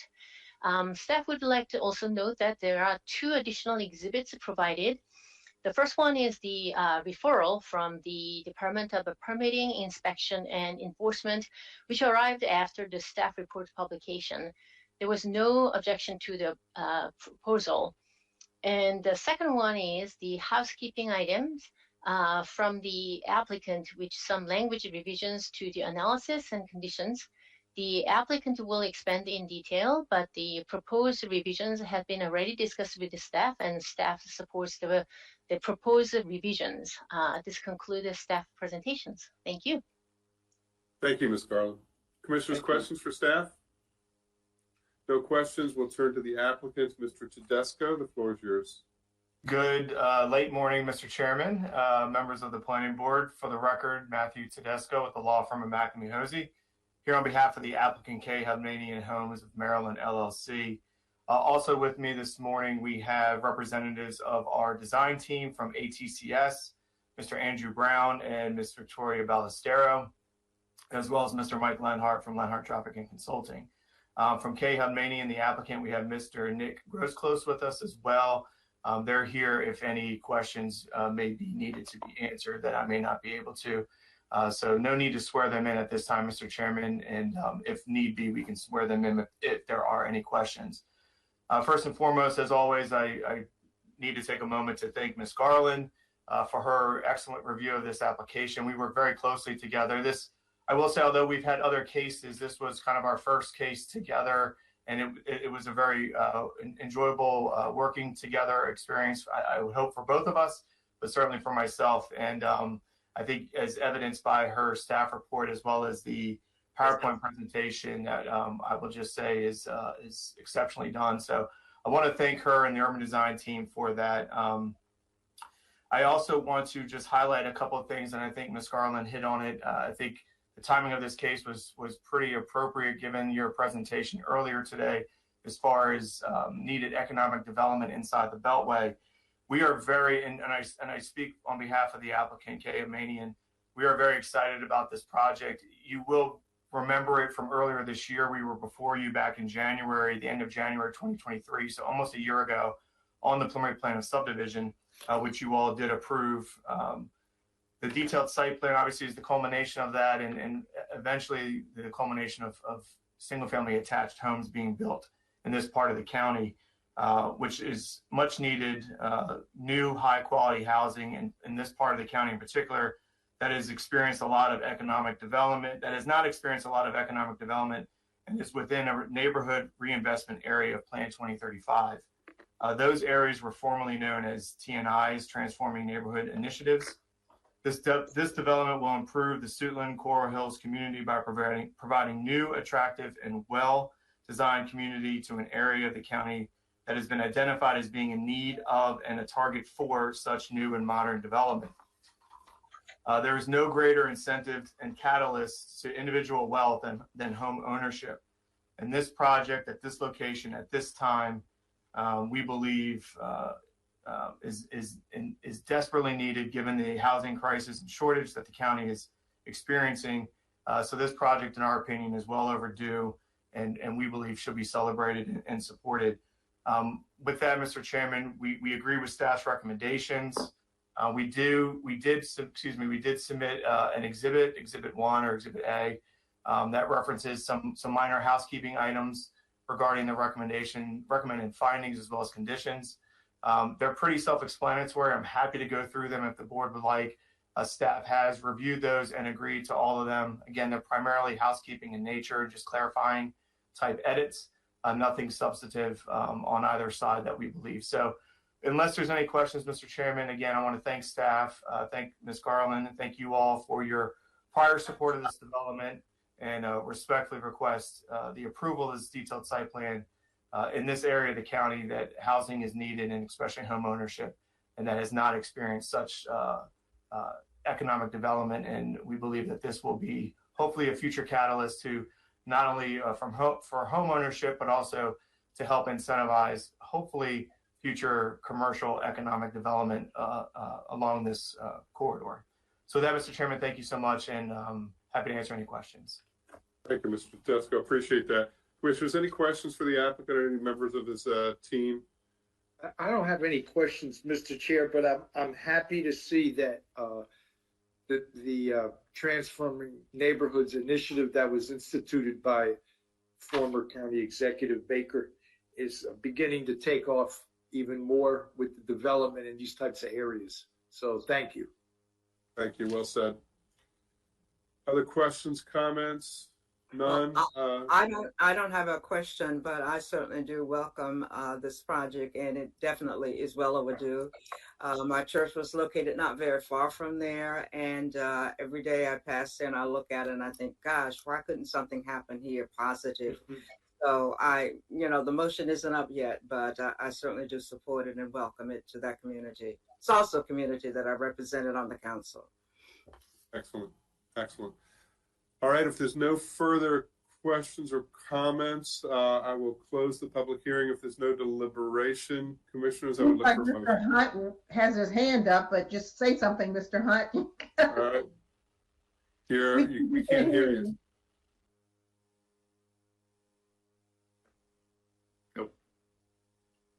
Frozen. No, he's moving a little bit, but no sound. We're having one of those days, commissioners. That better? Yeah, we can hear you. You can hear me now? Yes. Yes. Sorry about that. I apologize. For the record, James Hunt with the Development Review Division. I just want to take a quick moment to make a quick clarification for the board and for the motion maker. Apologies about this slide here. I want to clarify here that this is a recommendation of approval with conditions, and it's for also Alternative Compliance ACL 2023-006 and Type 2 Tree Conservation Plan TCP 2040-2023. I apologize. This slide should have been updated, but just want to make sure that's clear for the motion maker. Okay. I think we have that in our notes, but I'm glad you double checked. Thank you very much. I didn't catch that slide. I would have had a lot more to say if I noticed that disapproval recommendation. So I appreciate the clarification. The staff recommends disapproval, commissioners, and Mr. Chairman, let me begin. All right, commissioners, if there's no further deliberation, we'll look for a motion. Mr. Chairman, I move that we adopt the findings of staff as well as the amended findings as detailed in applicant exhibit number 1 and approve DET-2022-009, ACL-2023-006, and TCP 2-040-2023, along with the conditions as outlined in staff's report and as further modified by applicant exhibit number 1. Second. Got a motion by Commissioner Washington, a second by Vice Chair Bailey. Discussion on the motion. I will call the roll. Commissioner Washington. I vote aye. Vice Chair Bailey. Vote aye. Commissioner Giraldo. I vote aye. Commissioner Dorner. Vote aye. I vote aye as well. The ayes have it 5-0. Thank you, Ms. Garland, and thank you, Mr. Tedesco. Thank you, Mr. Hunt, for weighing in on this one as well. Thank you all very much. Thank you so much. And we'll see you in the new year. Have a great Happy holiday. holidays to you. Thank you. Commissioners, on our agenda, I neglected to say we'll be taking up item 10 and 11. For items 12 and 13, the applicant has withdrawn the application, so we will not be taking up items 12 and 13. So we have 2 items left on our agenda unless there's any new business, and so let's move on to item number 10. This is hold on a sec. Item 10 is a DSP 22042 Westphalia Retail. Mr. Shipp will be representing the applicant. We have Ms. Lockhart giving staff presentation. I believe we have somebody signed up to speak on this one. This is an evidentiary hearing. If we have folks who signed up to speak or anyone else on the applicant's team, I'll swear them in at the time. And let me turn to Ms. Lockhart for the staff presentation. Okay, great, thank you. Okay. Good morning again, Mr. Chair and members of the Planning Board. For the record, I am Dominique Lockhart with the zoning section. Item number 10 on the agenda is detailed site plan DSP-22042 titled Westphalia Retail. The application proposes infrastructure to facilitate the grading, utility, and street layout for the retail component of Westphalia Town Center. Next slide, please. Ms. Lockhart, can you hold on one sec? Yes. Mr. Hunt, do you have something to say right now, or do you want to say something toward the end of this? I can wait till the end. Okay. All right, Ms. Lockhart, keep going. Okay, the subject property is in Planning Area 78 in Council District 6. Next slide. More specifically, the 65-acre site is located on the northeast corner of Pennsylvania Avenue and Woodyard Road. Next slide, please. The subject property is currently zoned TACE, or Town Activity Center Edge, but is being reviewed in accordance with the prior zoning ordinance under which the site was within the MXT, or Mixed Use Transit Oriented Zone. Next slide. The subject site is located within the Military Installation Overlay Zone. Next slide, please. The aerial photograph shows that the site is currently undeveloped with an existing stormwater management pond. Next slide. The site is relatively flat with no steep slopes located throughout the property. Next slide, please. The slide shows the master plan rights-of-way in the vicinity of the site. The property is bordered to the north by Presidential Parkway, a collector roadway, to the west and south by Woodyard Road, a major collector roadway. Further south is Pennsylvania Avenue, a freeway shown in orange, and also Marlboro Pike, a collector roadway shown on the map in green. Next slide, please. Here is a closer bird's eye view of the 65-acre site, which is currently undeveloped. Next slide. The subject DSP for infrastructure is to facilitate the grading, utility, and street layout for the retail component of Westphalia Town Center. Additional details regarding the specific uses, placement of buildings, and architecture will be shown and evaluated with future detailed site plans. Next slide, please. This slide shows the submitted tree conservation plan. Revisions to the plan are needed to correctly identify the woodland conservation requirements, and these requirements have been included as conditions in the staff report. Next slide, please. Prior to the Tuesday noon deadline, the applicant provided an exhibit which included two revised conditions. The exhibit was included in the additional backup. Staff is in agreement with the change proposed to condition 1G. Regarding the proposed change to condition 1B, the applicant may submit a variation request with the final plat to be evaluated at that time. For the subject DSP before you, condition 1B will remain as stated in the staff report. In conclusion, staff recommends that the planning board adopt the findings and approve detailed site plan DSP-22042 and type 2 tree conservation plan TCP2-039-2023, subject to the conditions found in the staff report, with one revision to condition 1G as revised by applicant exhibit 1. This concludes staff's presentation. Thank you. Thank you, Ms. Lockhart. Commissioners, questions for staff? No questions. I will turn to the applicant, Mr. Shipp. Good morning. Floor is yours. Thank you, Mr. Chairman, members of the board. For the record, Bill Shipp with law offices in Greenbelt, here today for the applicant.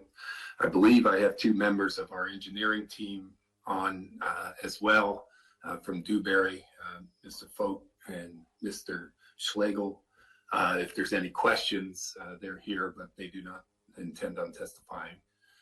I just want to first start out by thanking staff, Ms. Lockhart, for all her help and numerous other staff who have been involved with this application trying to get us to this point. And we're very much excited to be at the point we're at.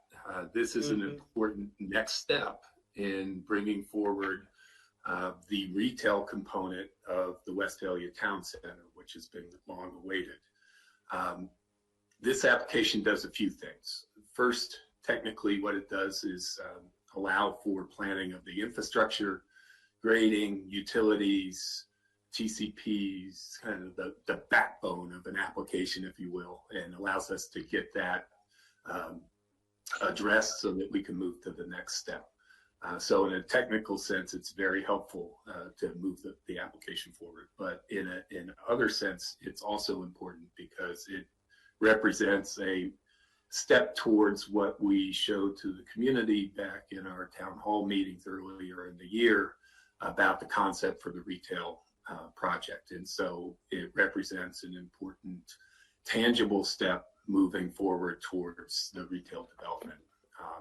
We're hoping that this will be a vibrant mixed-use retail component that will serve not only the residents of the town center, but the Westphalia sector as intended, and maybe even beyond. The third thing it does, which is just as important as those, is it allows us to have a approval, if we're so fortunate, in the books that we can then take to market with the tenants and show that this project is in fact moving forward. We always have kind of a chicken and egg problem, which is, you know, the tenants don't want to commit until there's a project approved, but the project can't be approved till we know more about what the tenants are. And so this will allow us to get out there. They're already out there. My client is talking to retailers all the time, but this will give them further tangible evidence that this project is moving forward towards reality. We did submit a additional applicant's revisions to conditions, which is in your packet, as staff referred to. We had a discussion yesterday about my proposed change to 1B. Melwood Road is a very, let's just say, de-emphasized road within this sector. It no longer even cuts through. It's a historic road. Since the beginning of this project, the emphasis has been on do not overly disturb Melwood Road. And so for that reason, we had planned that we would not include a PUE along that road. And in fact, to the north that you see on this slide, where the residential development in what's called Town Center East, that section doesn't have a PUE along Melwood Road. So we were asking to kind of continue the same treatment. But on a technical standpoint, staff pointed out that they were unable to support that because there's no variation that had been granted with the preliminary plan. And that the proper way to consider that is with the final plat, and we will consider doing that with the final plat. But I just wanted to put on the record why we were requesting that, and then state that my comments as to 1B, I am not seeking the board's approval on today. The changes for 1G, you know, I looked in the packet again today, and I noticed that it didn't show my strikeouts. So I hope that it's clear to the board what we're proposing there is that 1G, as written in the staff report, says revise the landscape plan to provide the required landscape buffers in accordance with conditions, plural, 23 and 26A of the Prince George's County Planning Board Resolution number 09-93 sub A. Condition 23 deals with parcels that abut Maryland 4. We, in fact, this parcel does not abut Maryland 4. But is now Woodyard Road extended. And so the buffer that is referred to there doesn't apply to this parcel. And that's why I think you heard staff say they concur with our request there. So the request really is not to add language, it's to take the plural off conditions and delete 23 and. So it would just be condition 26A would be left in there under our proposal. With that, I do want to say that this is, as I mentioned, an important next step, but there is a next step. The application before you today does not deal with the uses and the buildings and the architecture. That will come with a full DSP. And we will go back to the community as we continue to develop those plans and go through the process. We are here to answer any questions you might have, and certainly if there's any questions from citizens who've signed up, we're eager to try to assist.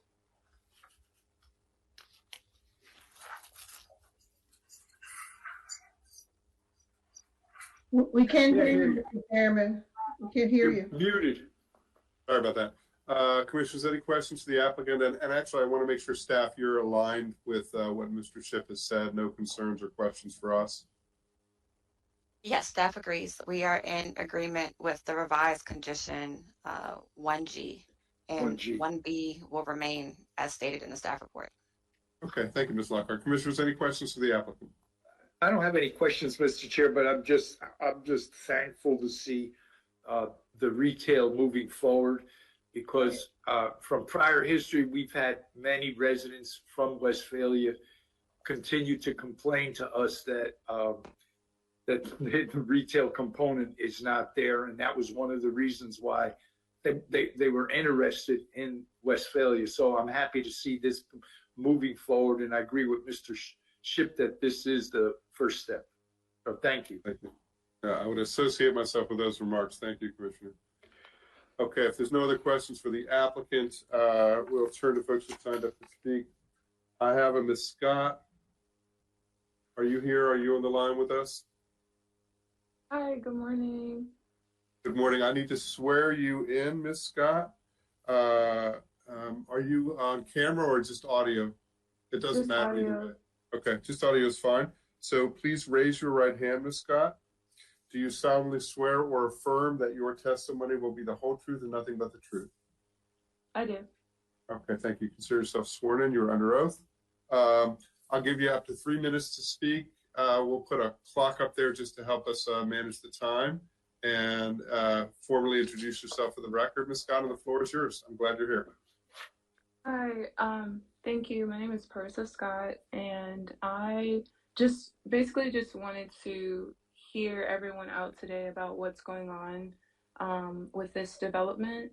I more so will say our neighborhood had concerns about this letter we received in the mail about possibly seeing apartments. I know I missed a section in the beginning, but that's all I really had to say. We just wanted to know if there are going to be apartments or is this just strictly retail? And that's it. All right. Thank you, Ms. Scott. I'm glad you came to us. So a couple things, and we'll ask Mr. Shipp to answer the technical question you've asked. I would also say, this public hearing is a sort of on a narrower item, but I'm sure Mr. Shipp will be available to, and folks from the applicant's team will be available to offline answer any questions that you have. I can't speak for him, but I kind of can. So let me turn to Mr. Shipp, see if you could answer the technical question about the uses. And then, again, I imagine you'll say you'll make yourself available to Ms. Scott. Yes. Thank you, Mr. Chairman, on your latter point. If it's acceptable, I'd be happy to put my email address in the chat and follow up if Ms. Scott would like to contact me. Ms. Scott, can you read the chat? If he puts his email in there, will you be able to see it? Yeah, can you try it now? Let me see. Doing it right now. I'm not as fast a typer as some folks, but it's Got in there it. now. Okay. I really and we ha- appreciate this. Yeah, and we've had a few outreach meetings. The council member actually held a town hall meeting, and we expect there'll be more of those. And I'd be happy to talk with you before that and at any meetings we have. As to the specific question, the town center is a mixed-use project that was approved already with the preliminary plan in the CSP, with a full range mixture of uses, commercial, retail, residential, which the residential does include the options of and the expectation of single family attached, and multifamily. So yes, there is multifamily approved within the plan. This application today does not really address that specifically, but Ms. Scott, I'm happy to get together with you and talk about both the history of the project. I don't know how long you've lived in the neighborhood, but happy to sit down and answer any questions you might have. Thank you, Mr. Sipp. So, Ms. Scott, if that's all right with you, I think you'll get the questions that you're looking for really offline and with Mr. Shipp and others. If that's all right with you, that's the way we'll proceed, okay? Thank you. I appreciate Thank you. it. Yeah, of course, and I'm glad you took the time to come to speak before us. There's no one else who signed up to speak, commissioners. Mr. Shipp, I assume you have no rebuttal or close? No further comments. Okay, so with that, we will close the hearing, and if there's no deliberation, commissioners, I will look for a motion.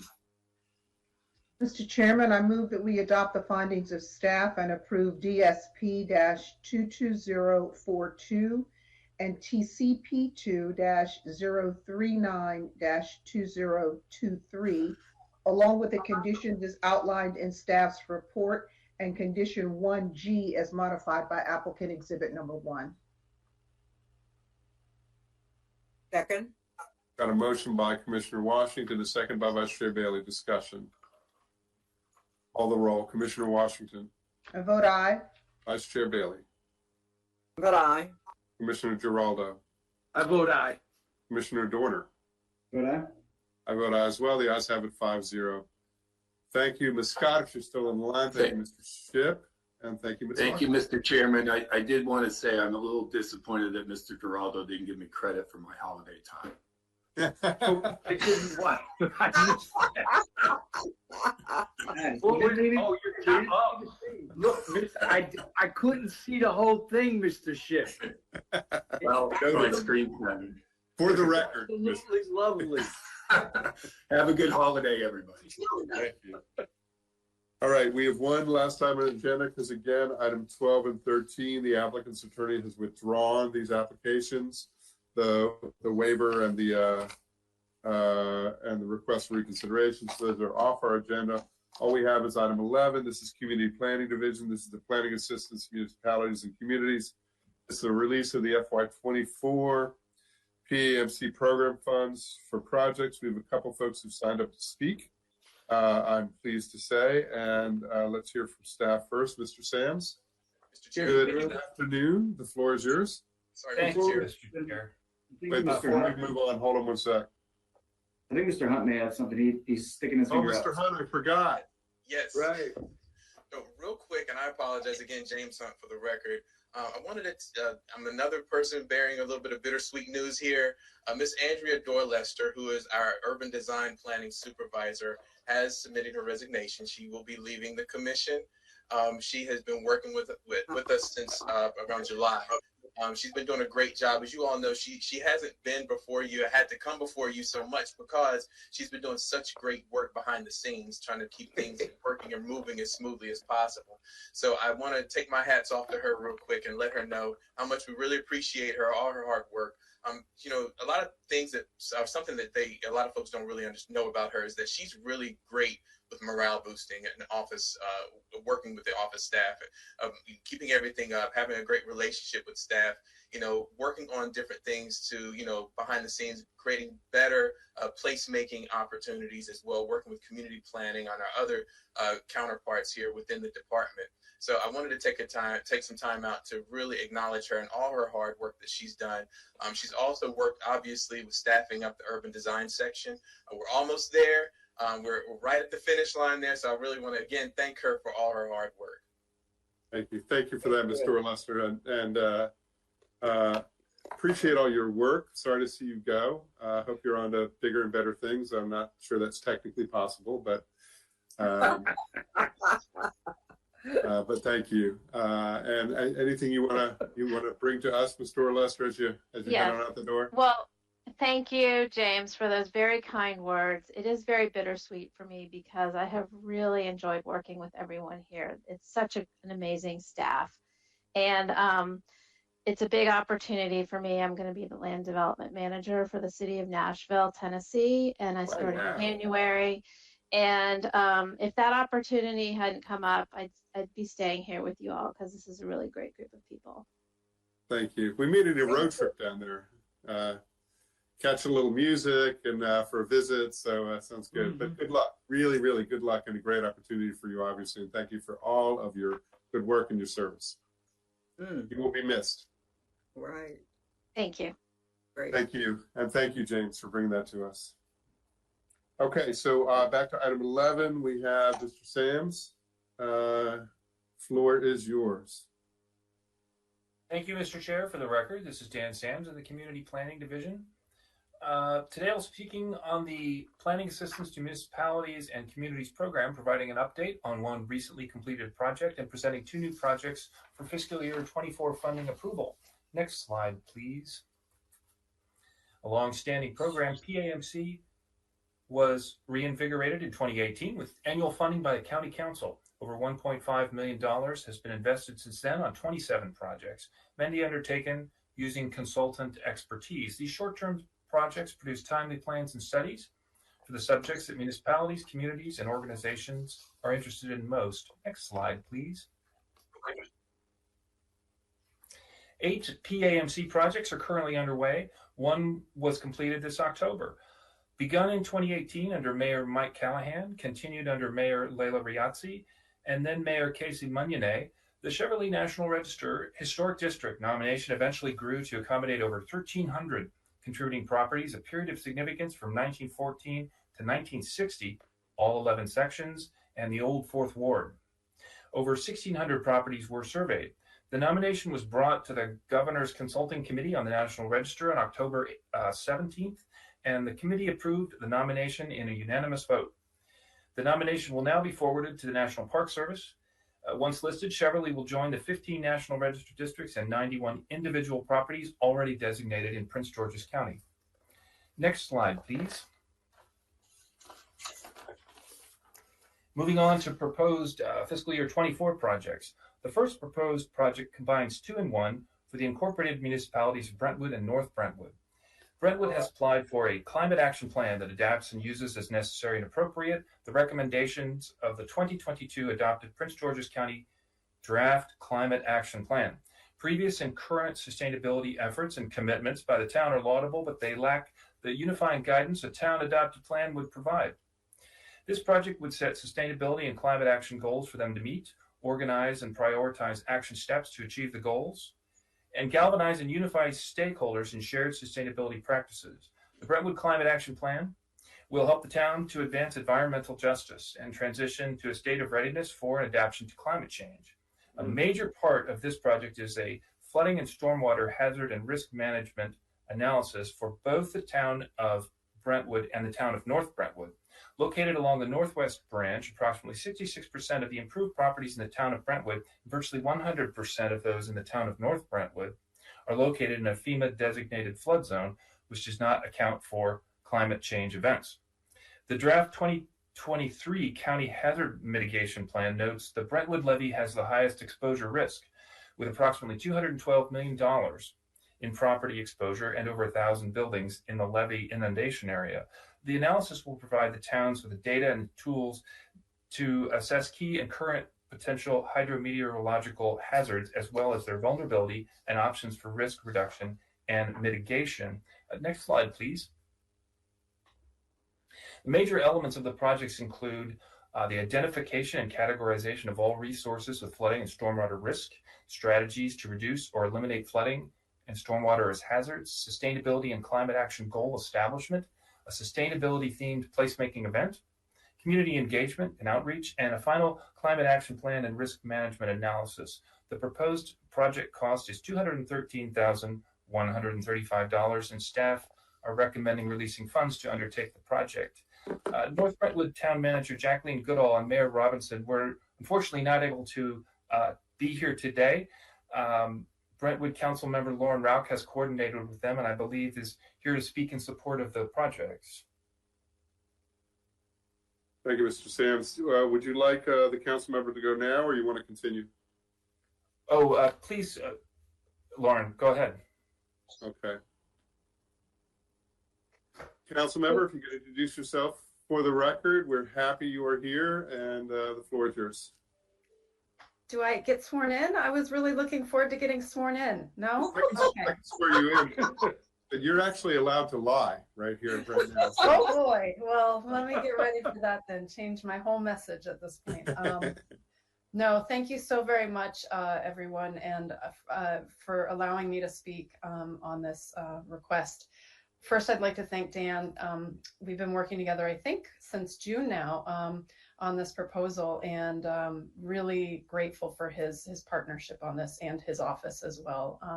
And Mr. Chair Shapiro, I believe that you're very familiar with this neck of the woods, having done a lot of work along the for the Gateway Arts District and along Rhode Island. So we are very interested in partnering with North Brentwood. And for those who don't know, North Brentwood is the first incorporated African-American town in Prince George's County. The land that makes up North Brentwood and Brentwood was historically segregated land purposefully to give the more flood-prone land to the African-American soldiers from a Civil War regiment. And the Brentwood area was parceled out for white soldiers. So Brentwood and North Brentwood also share boundary, and including the Windham Road Historical Barrier, which is also a divider that was created during segregationist times. Both towns are working together to change, we can't change the history, but to change the relationship and moving forward together. So we're working along our boundaries in multiple ways within our communities. One of these includes, and of course we know that climate change and flooding and stormwater issues don't regard boundaries. They don't care, you know, where you live or what your address is or where your town begins or ends. But it is Brentwood's intent to take any steps possible to be able to ameliorate what happened in the past. And so part of this partnership is, and I reached out to both the mayor and town manager for North Brentwood just to ensure that my comments, they approved these comments and they also agree. But we want to make sure that we are working together in this space to understand, to compile and understand all the analysis and data that's out there from a countywide, statewide, nationwide perspective on what we should be looking at for right now in order to protect our residents, our business owners, our infrastructure, and also be able to factor in future possible changes that happen, not only with climate, but also with our economy and what we're able to give to our residents as far as information, education, and protection and planning. So in that regard, we would really hope and ask for your approval on the shared flooding and stormwater risk analysis, and also, you know, for that plan to be able to address and create mitigation strategies. We can't prevent flooding and stormwater, but we might be able to if there are some recommendations around how to strengthen the levee that we have. It's a very old levee, But we definitely want to put tools into our residents and our business and our municipalities' hands in order to address that issue. So for the climate action plan, we are very dedicated in Brentwood to taking many environmental steps. But the thing is that we don't have a cohesive plan or direction to head in. And so the climate action plan would, of course, partner really well with the county's climate action plan. I understand that University of Maryland Environmental Finance Center has been granted some funds in order to move towards implementing the countywide climate action plan. They're aware that we have requested these funds from the planning board, and they are eager to work with us and also see how a municipality would take the county action plan and also adapt it to its own needs and its situation. So they're very eager to see how this this goes along and to perhaps use it as an example for other municipalities in the county and in the state, possibly, I'm not sure. But we're Tree City USA. We're dedicated to planting and taking care of our trees. We're also very familiar with heat islands, and we've established our own tree committee. It's in our ordinance, in our town code. We also recently started the Brentwood Native Plant Network, and also our green team has been, under the guise of Sustainable Maryland, has been very active. That said, again, they're very disparate actions, and we want to make sure we're pulling that together and creating cohesion. Part of Brentwood's uniqueness is that we have had a Latina mayor for 10 years in Brentwood, and it's just a pride and joy for our community that what she's done for this town. She's very supportive of sustainability and environmental actions. Our town population is also majority Latino, Latinx, Hispanic.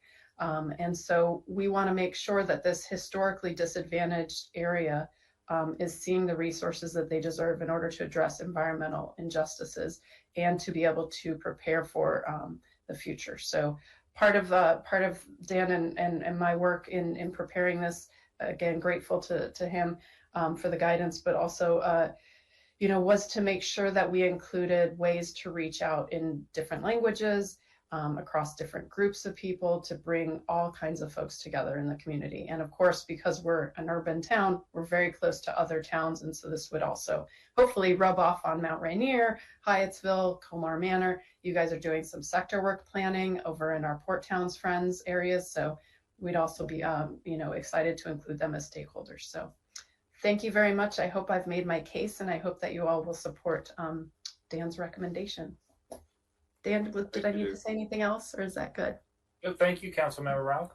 Thank you.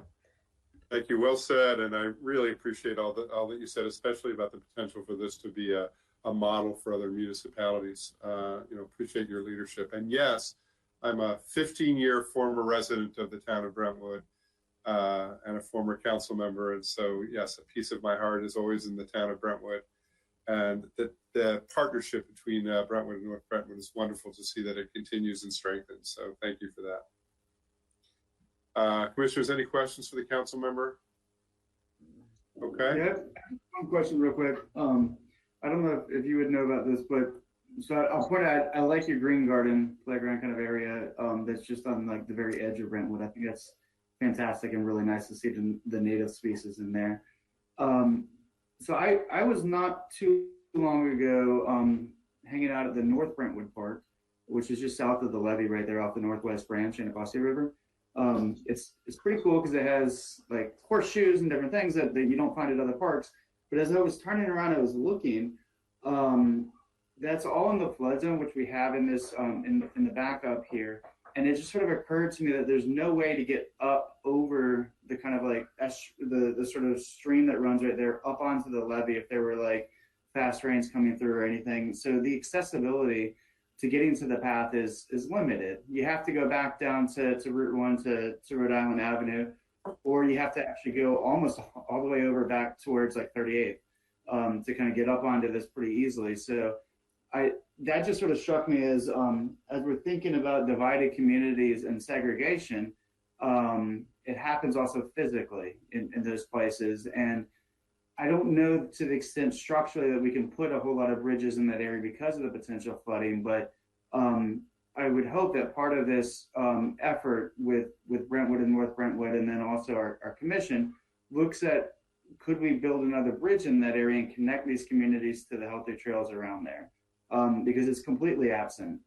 It's really hard to get from that park up onto the trail, and that shouldn't be the case. We shouldn't be discouraging people from accessing those pathways, particularly if that can help them get to safety very quickly. If the floods come in for some reason and the levee were to break.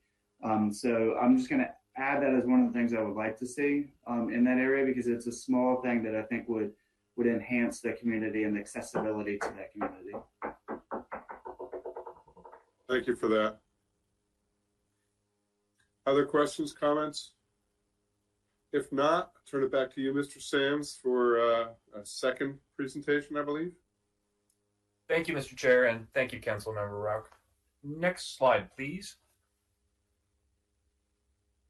The second proposed project is a market feasibility assessment for the Marlboro Pike Partnership CDC. The project area encompasses a portion of Marlboro Pike from Brooks Drive to Forestville Road along Ritchie Road to Darcy Road, approximately 3 miles.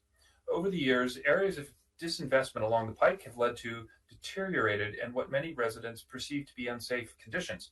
The 2009 approved Marlboro Pike Sector Plan contains comprehensive recommendations for revitalization of the pike based on a market analysis, stakeholder input, project area inventories, and a SWOT analysis. However, the sector plan scorecard undertaken in February 2022 determined that only 6%, or 9 of the 154 actionable recommendations had been completed. So after 14 years and transformative changes in the housing, retail, office markets triggered by technology, demographics, the COVID-19 pandemic, and interest rates, the analysis is obsolete. Next slide, please. The Marlboro Pike, major elements of the project. So sorry about that. The Marlboro Pike CDC seeks revitalization areas to spur investment and expand economic opportunity and safety for all residents and businesses along the pike. The project will be developed using county data, contributions from the CDC members and property owners, field surveys, and analysis and interpretation by the consultant who will undertake research on market conditions and conduct interviews with key stakeholders. The final work product will take the form of a market feasibility assessment. This project has received written support from Maryland Senator Melanie G. Griffith and County Councilman at Large Calvin S. Hawkins. The proposed project cost is $57,565, and staff are recommending releasing funds to undertake the project. And I believe Ashley Sharp, CDC president, is here to speak in support of the application. Thank you, Mr. Sands. Ms. Sharp, good to see you again. If you could introduce yourself for the record, and please, the floor is yours. Sure, thank you. Good afternoon, everyone. For the record, my name is Ashley Sharp. I am the president and chair of the Marlboro Pike Partnership, CDC. Good afternoon, Mr. Chair, Ms. Vice Chair. I must say I've had my time here in Prince George's County for the last decade, and some of the retirements and well wishes I'm seeing in today's meeting. It definitely has a special place in my heart. I knew you all's names before I even knew your faces, just by seeing your emails come across my desk. I have served in a number of capacities in Prince George's County. It is truly a place that I call home, and I'm very proud to be a part of in various capacities. The Marlboro Pike Partnership actually came to fruition in the last few years during the pandemic. We saw there was a need for the attention for government services and just different ways to empower and uplift the community. And over time, we've built a number of initiatives with a lot of our county government partners, as well as private stakeholders. And they've really have been the supporting backbone for a lot of the work that we've been doing. We know that in order to continue to attract great businesses, for people to live, work, and play where they live, or right where they reside, we knew that there was a priority surrounding safety. We want to be able to make sure that our businesses and our residents feel safe about engaging and being a part of the Marlboro Pike area. So we have really made it our purpose to go out and not only sell and attract new businesses and residents to the area, but also leading on data and leading on a lot of the facts and figures that the planning department has been so helpful to provide over time. Special shout out to the neighborhood revitalization section. Our team has been very supportive and has seen us grow over time. And we also are very appreciative of some of the anchor institutions and partners that are there, to include the City of District Heights and Bishop McNamara High School. So we see ourselves as that vehicle to bring together all stakeholders and collaborators, but this feasibility assessment will really allow us to lead again on fact and make sure that any of the development to come will be successful, and it's an area that the community wants to see right within their neighborhood. Also, last comment, I'm very happy to announce that yesterday Governor Moore did announce some Department of Housing and Community Development funds, and we are very appreciative. We have been selected with the support of the District 25 team to receive $1 million of capital funding from the National Capital Strategic Economic Fund. So as you can see, we've really been working hard to lay our ducks in a row and be prepared to make the best decisions possible with community input. So with that, I do want to thank you guys for your time, and I look forward to working with you all. Thank you. And thank you for all of your leadership on this effort at the state level, at the county level, and the community. Really nice work. Mm-hmm. Commissioners, any questions for Ms. Sharp? Do we have the representative from Bishop McNamara here as well? We have Dr. I see. Was on earlier, but he had to jump. Okay, all right, great. So Mr. Sams, rather, I'll turn it back to you. Thank you, Mr. Chair. Thanks, Ms. Sharp. Next slide, please. In summary, staff would recommend releasing funds within the PAMC budget to conduct both projects for fiscal year 2024. And next slide, please. This concludes staff's presentation. Thank you for that. Commissioners, any questions for Mr. Sams on either of these projects? I'm excited about both. They seem innovative, creative, and impactful. So thank you for working with both of them. I like the way that they use the word partnership when they talk about the work with you. It speaks the volumes to the way you're approaching it, and I appreciate that. So with that, commissioners, if there's no other questions, that we are looking for a motion to approve the release of these two funds. Mr. Chairman, I move that we adopt the recommendation of staff and approve the release of fiscal year 2024 PAMC funds in support of the Sustainable North Brentwood and Marlboro Pike Market Feasibility Assessment projects. Second. Got a motion by Commissioner Washington, a second by Commissioner Giraldo. Discussion on the motion. I'll call the roll. Commissioner Washington. I vote aye. Commissioner Giraldo. I vote aye, and I really want to thank our staff on that. I think both areas are areas that this money would be very helpful in further developing those areas, particularly the Marlboro Pike one as well. So thank you. Agreed. Commissioner Dorner. Vote aye. And Vice Chair Bailey. Vote aye. I vote aye as well. The ayes have it 5-0. Thank you, Mr. Sams. Commissioners, I believe we are, again, items 12 and 13 at the request of the applicant have been removed from the agenda. So I believe this concludes all the items for the day. Mr. Hunt. Just a minute. May I have a moment? I really want to just take a moment. I meant to do this at the very beginning. I attended yesterday a tea for senior citizens at Harmony Hall. It was absolutely outstanding. And sometimes we forget the quality of services that we have in this county for all kinds of citizens.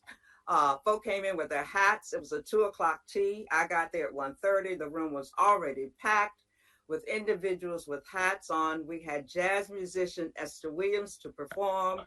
It was outstanding. The staff was dressed in uniform. It was just an outstanding time. So I want to compliment that team at the Harmony Hall for the outstanding work they did yesterday. honoring and saluting jazz in the community and the senior citizens in Prince George's County. It really was a wonderful event. And I look Very good. nice to hear. And we need to see some photos from this, Madam Vice Chair. Yeah. We have plenty. Excellent. Ms. Chair, Vice Chair. So along that line with the jazz, the commission has put a studio at Harmony Hall for FAME, a Foundation for the Advancement of Music Education, which was well needed in the area. And there is a Christmas concert on December 17th. So if you want to go back to the Harmony Hall, you could see the FAM Jazz Band play. Great, thank you. So actually, before I wrap up, you've inspired me, Vice Chair Bailey, because this is the last time that we're going to see each other before the new year. And I'm reflecting on the fact that this is my first full calendar year in the role. And I just want to say what an absolute pleasure it has been. I love this job. And part of the reason why is, to your point, Dorothy, the staff that we're working with in Department of Parks and Recreation and the Planning Department and the Planning Board are just incomparable. I just can't even tell you what an incredible collection of committed, interesting, thoughtful, caring, professional, competent folks that we have. I'm just so proud of the entire team. It is amazing. And I enjoy the heck out of working with all of you. It is, I feel blessed. I truly, truly feel blessed. So thanks to each and every one of you. It's been a great year. I'm looking forward to many, many, many more. And yeah, just thank you. Thank you. Thank you, Mr. Chairman. Thank you, Mr. Chair, for those kind words. Absolutely, that's wonderful. Yes. And happy first year anniversary. Okay. Yes. Yeah. I didn't realize the time had flown by so fast. It's actually even worse. It's a year and a half. Oh, It's my first full calendar year. Oh, wow. I know time flies. So anyhow, thanks everybody. Really, truly, thanks everybody. And any other words, any other thoughts, any other reactions? If not, Mr. Hunt, any further business before us in this calendar year? Mr. Chair, there are no additional business items before you within this calendar year. Have a great holiday. Thank you. Same to you. Same to everybody. We will be back in business. We'll be back January 4th. Wow. I know. So there's a full commission meeting. 2024. There's a full commission meeting next week, but that's not planning board. So the next planning board is January 4th. And then also on Friday, we have the full commission event too, right? Oh, right. The one commission party is this Friday. Yeah, I will certainly be there. I hope to see you all there. It should be fun. All right, good. Enjoy. Without objection, we are adjourned. Thanks, everybody. Take care, everybody.